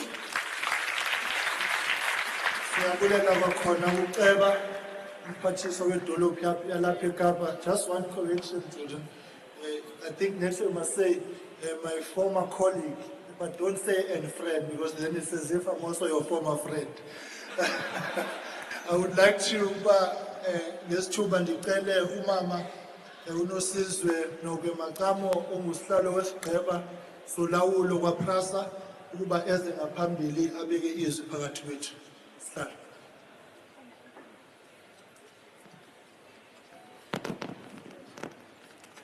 Thank you so much, Program Director. Good morning. I think I'm going to just hold this because otherwise we have a situation here. Good morning, Honorable Minister. Welcome and good morning. DM, thank you. Program Director and Deputy Minister, good morning. Good morning to the Mayor of Cape Town. Good morning to all the officials from the Department of Transport, all provincial and local government partners, our community partners, good morning. Colleagues from Prasa, our board members who are here, good morning. Thank you for all being here. Good morning to members of the media and all our valued stakeholders. Nothing of this could have been done without our valuable stakeholders. It's been a journey. It's been an honor to welcome you to quite possibly one of the most important and interesting launch events during our recovery tenure at Prasa. We today are launching the Central Line. Chris Hani to Cape Town. For those of us who have had the honor to be tasked with the responsibility to revitalize passenger rail and make it the backbone of public transport in South Africa, today's event marks a major step forward in our efforts to return rail to its position as the backbone of public transport within Cape Town's mobility environment. The Central Line has long been Cape Town's busiest and most critical corridors in our network. Its prolonged closure due to the vandalism, the theft and the illegal occupation left many without affordable options of passenger rail to the areas of opportunity. Thanks to the efforts of all the departments, national and provincial departments that have worked with us, thanks to the efforts of the Prasa teams, suppliers, the Department of Transport, and all the other community partners that we've worked with, and the cooperation of our government, both at local, both at provincial, and also at national, and all the community partners, we have been able to recover and reopen this vital passenger rail artery. For those who've been following the recovery of the Central Line, it's been a journey. Operation Begela was a catalyst for the success in reopening the passenger rail corridor, demonstrating South Africans, all of us together, our ability to work together and to act with urgency, focus and determination for the good of our people. As a board of control, we are very, very proud to share that the recovery program has also created local jobs for local SMEs and other local entrepreneurs who have contributed in rebuilding the sections of rail under some of the most challenging conditions we have faced. On behalf of the Board of Control of Prasa, I wish to express our deepest gratitude to the Honourable Minister for her leadership, to our intergovernmental partners for their collaboration, to our Parliament for holding the whip on us all the time, and to all the other stakeholders and contractors and communities along the Central Line for their understanding and support. With those words, I'd like to say welcome to the launch of the Central Line. Thank you, Program Director. Thank you very much, Honourable Chairperson, on that very positive note of tracking the whip from Parliament. Now request the Honourable Chairperson of the Portfolio Committee on Transport, Honourable to come forward and make remarks. Alala Cape Town, alala. Alala Prasa, alala. Honourable GM, thanks very much. And let me stand on the protocol that you have already established for the sake of time. Colleagues, friends, compatriots, allow me to greet you on behalf of the People's Parliament of the Republic of South Africa. We are happy, Honourable Minister, Honourable Executive Mayor of the city, to be here today to witness the great work that Prasa is doing. When we met with yourself, Hisham, and the team and the board, late last year, you committed to us that, as Parliament, that you are committed to moving our people from place of where they stay to place of work, and from place of work to where they stay. And you committed to us that you will revive the Central Line before June this year. We are happy that before June, Honourable Malmacha, we are here to witness the great work, and I think it deserves a round of applause. It deserves, Honourable Minister, a round of applause, because as Parliament, more often than not, we critique. But today we are here to commend a great work. And I think with these few words, colleagues, compatriots, keep it up, revive more lines, because I have paid today a ticket of 6 rand. 6 rand, Honourable Malmacha, for this trip all the way from Chris Hani station to Cape Town. I know what it means an ordinary household. I know what it means, and this is a great work in the interest of our people. And we think for us to make this economy work, let's move our people as cheaper as it can be possible. And we are committed to give you all the support you require. We are committed to travel all the way with you. But most importantly, let's commend the multi-stakeholder relation work that we have witnessed here today. We have witnessed not competition, but cooperation between yourself, the city, the support you are getting from the South African Police Service, and all hands on deck. And indeed, let's defeat those who want to distract us. Let's make this work. Let's make South Africa move. Let there be mobility. Let our economy work. Thanks very much. Congratulations. Thank you very much, Chairperson. In part, I'm green with envy when you've got the better part of the oversight. In my previous life as Scopa, it was very difficult with Prasa, so we look forward to the parliamentary oversight that will continue on the projects, the Western Cape around Prasa. It now gives me great pleasure, and it is an honor for me to invite the Honorable Minister Barbara Creecy, the Minister of Transport in South Africa, a very hard-working and dedicated South African who's focused on the job at hand, who doesn't just give instructions, but she leads from the front, who has ensured that all of us toe the line and that the work is done. It's always helpful to work under a leader who's prepared to get their own hands dirty. Minister, it is now a pleasure for me to invite you to come and give us the keynote address. Over to you, ma'am.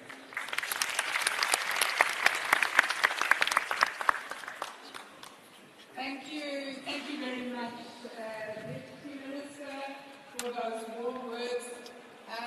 He normally calls me a slave driver, so I think today he's being nice. Allow me to acknowledge the MEC of Mobility in the Western Cape, Honorable Isaac Mkhuleko, the Executive Mayor of the City of Cape Town, Councillor George Hill-Lewis, Chairperson of the Transport Portfolio Committee, Mr. Donald Selamolela, and all members of the National Assembly present here today, all MMCs and councillors from the City of Cape Town who are with us, the Chairperson of the Prasa Board, Ms. Nosizwe Nokwen Makamo, Prasa Group CEO, Mr. Hisham Emeran, esteemed guests, members of the media, ladies and gentlemen. As you have heard today, the Central Line is Cape Town's most important rail corridor. It connects the communities of Khayelitsha and Mitchell's Plain to the Cape Town CBD and the Belleville CBD. At full capacity, the Central Line will contribute 350,000 daily passenger trips to the overall total daily passenger trips on Cape Town's metro of 685,000.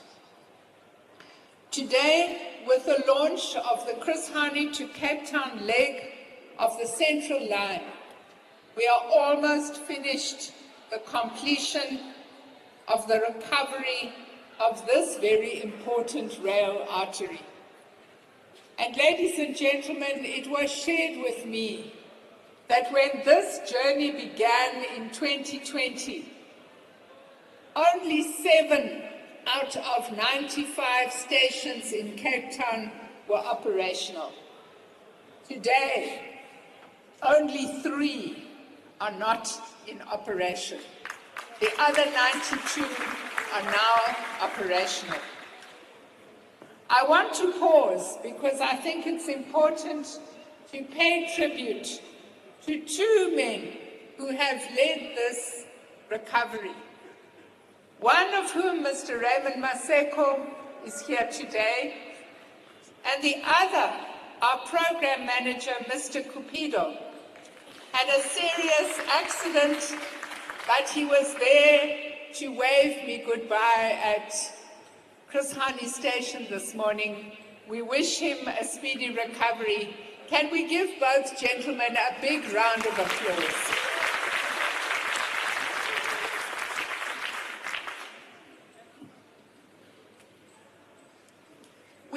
also today, on our journey here, traveled on a 12-car train. These wonderful cars that are built here in South Africa by the Gibela Consortium in Duduza, in Gauteng. And this train, with its 12 coaches,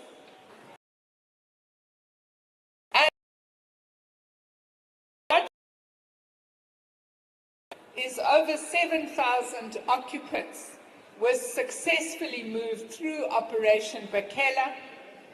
And this particular partnership provides a blueprint for what is possible when an engaged state-owned entity, communities, committed contractors and government structures join hands in the name of public service.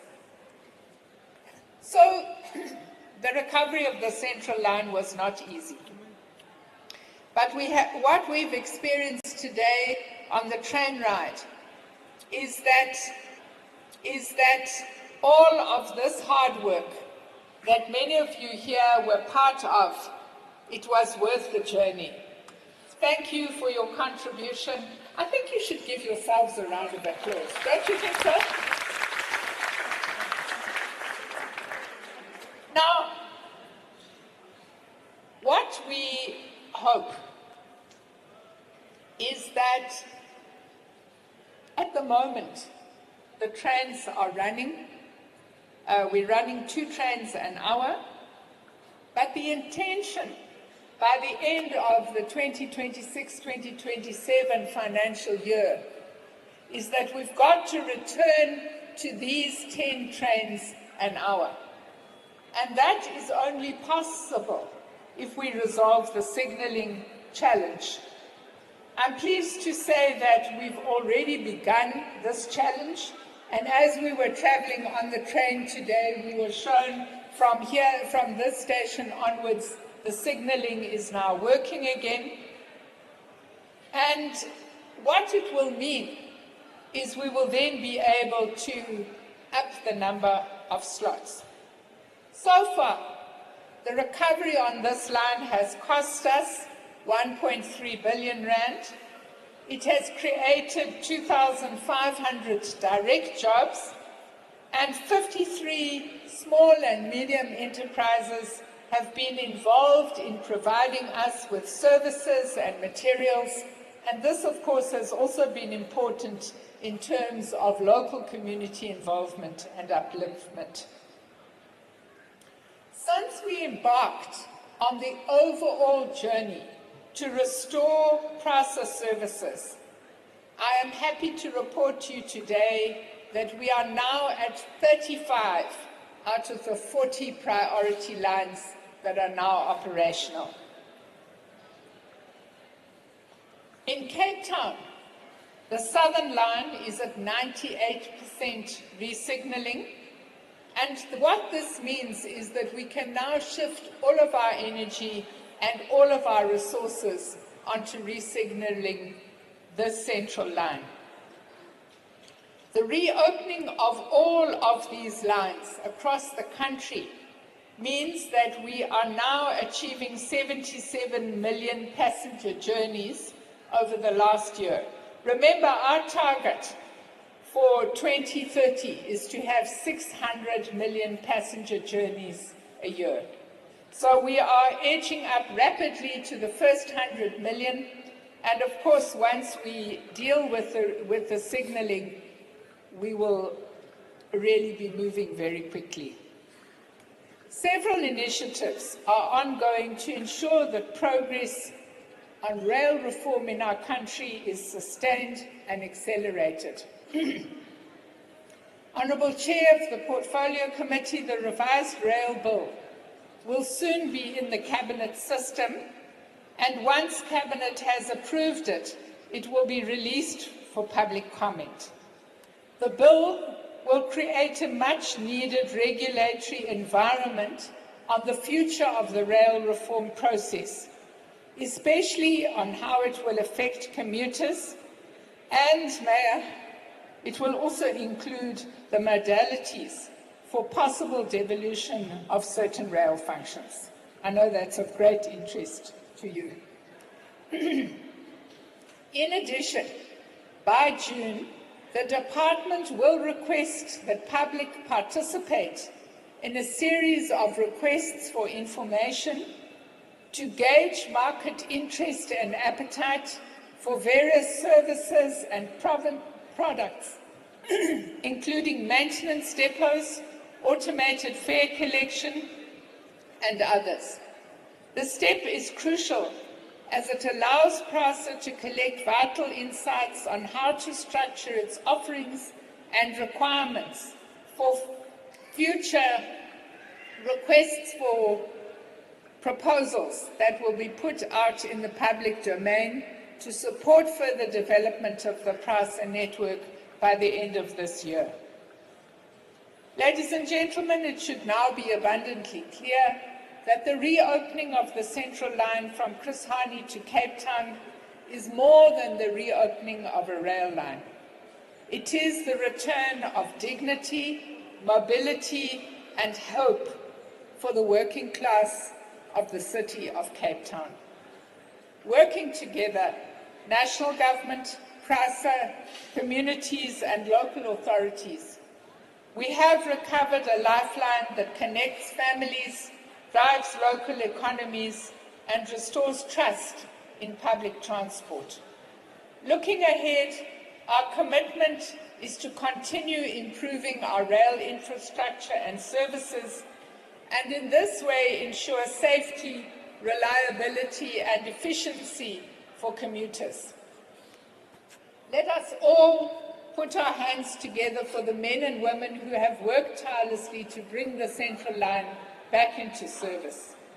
With this achievement, we are one step closer to returning passenger rail to its rightful place as the backbone of public transport and of economic growth in our country. I thank you very much. Thank you very much, Minister.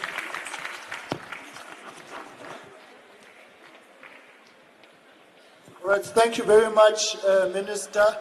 Isitimela sabantu sisebenzela abantu. Abantu bayasetshenzelwa halala bayasetshenzelwa. Abantu bayasetshenzelwa halala. Abantu bayasetshenzelwa halala. CEO, can I request that you and your team come forward for the certificate handover that we need to do? Minister, thank you very much for that very detailed roadmap on where you are taking rail in South Africa, and we assure you of our fullest support to ensure that we arrive at that intended destination. Can I now hand over to the Group CEO for a quick presentation of certificates. CEO? Thank you very much, DM. We've got a few certificates that we would like to hand over today, Minister, to some of the team. But it's been a collaborative effort. There's a lot more people involved. And if I must start rattling off the list, we will spend the rest of the afternoon. But if the colleagues just bring forward the certificate so that we can... Are they bringing it here? And then, Minister, if you can hand them over, please.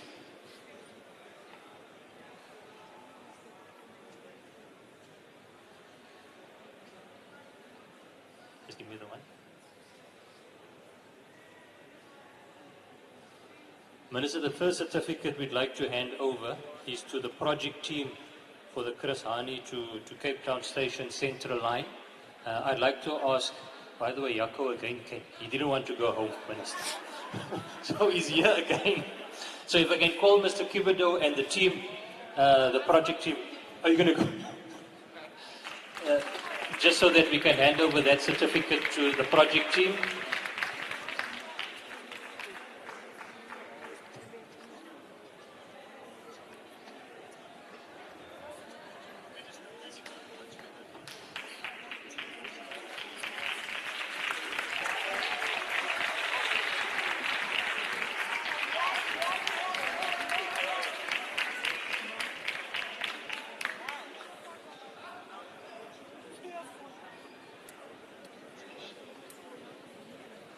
Minister, the second certificate I want to hand over to, it will be the national colleague that will take it on behalf of the project team. This is for the Nyanga to Chris Hani section.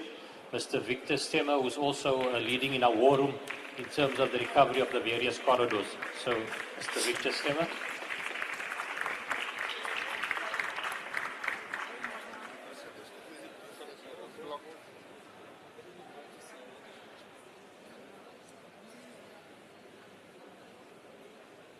And then the third certificate, final one for the day, I'm going to ask Mr. Raymond Maseka to come up just to take it on behalf of the team. This was for us recovering the Eerste to Strand line, Minister. It's not the line we were on today, but it's one of the corridors that was also recovered. Very important in terms of down to the Strand section. Raymond?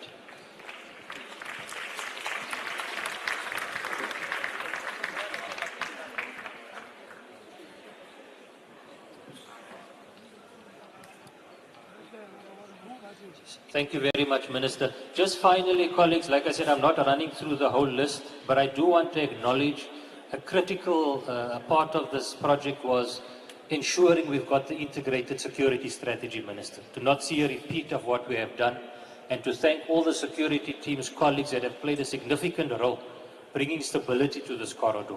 It's been a significant effort. I've also mentioned to you, Minister, it's been a state-owned entity, also a collaboration with our sister company, Transnet, that's assisted with also rebuilding some of the perway on the corridor, and to all the communities that have also assisted us with this process. Thank you very much. Thank you very much, CEO. Can I now request the MEC for Mobility in the Western Cape, Honorable Isaac Mkhuleko, to come forward and render the vote of thanks. MEC. Thank you very much, Program Director and DM. Benzawuthanda ukucula namqa ngenxa yexesha asizukwazi. Firstly, mandi goeiemiddag almal. Goeiemiddag almal. Good afternoon. Middag.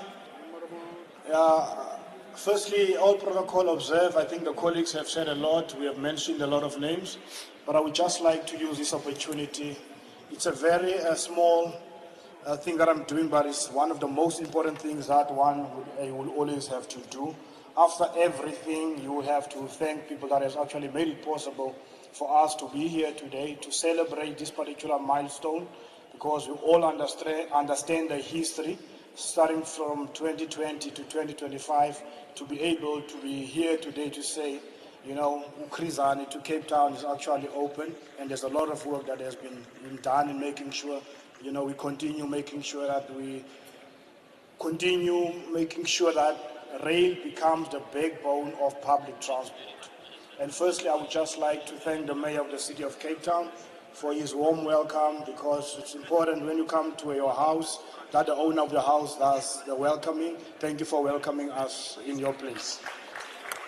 And also what is important, also I just need to thank the Minister and the Deputy Minister of Transport for the work that you have been doing since you came into office, in terms of the discussion that we are having, in terms of making sure that the most marginalized people in our community that are currently spending 40% in terms of public transport, that we actually give them options and access, and then so that they can take care of their families.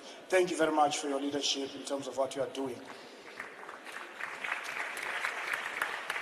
Also, I just need to also thank the chairperson of Prasa. Thank you very much, Mama, for your nice, warm words in terms of trying to show us what you have been doing and making sure that you keep the Prasa accountable in terms of your role. Also, what is important to the group CEO of Prasa, it's the person that I actually personally had to go to Joburg and introduce myself, because it was important from the side of mobility to make sure that there is this collaboration, there is this understanding of what we want to do, in terms of making sure that our rail does actually function.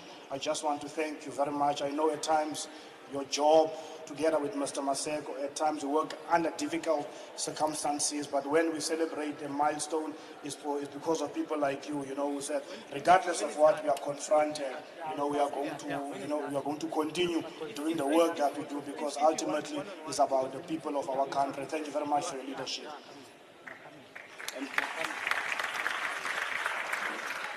And also, lastly, colleagues, I'm not going to say a lot. There are those ones that are always behind the scenes, the planners.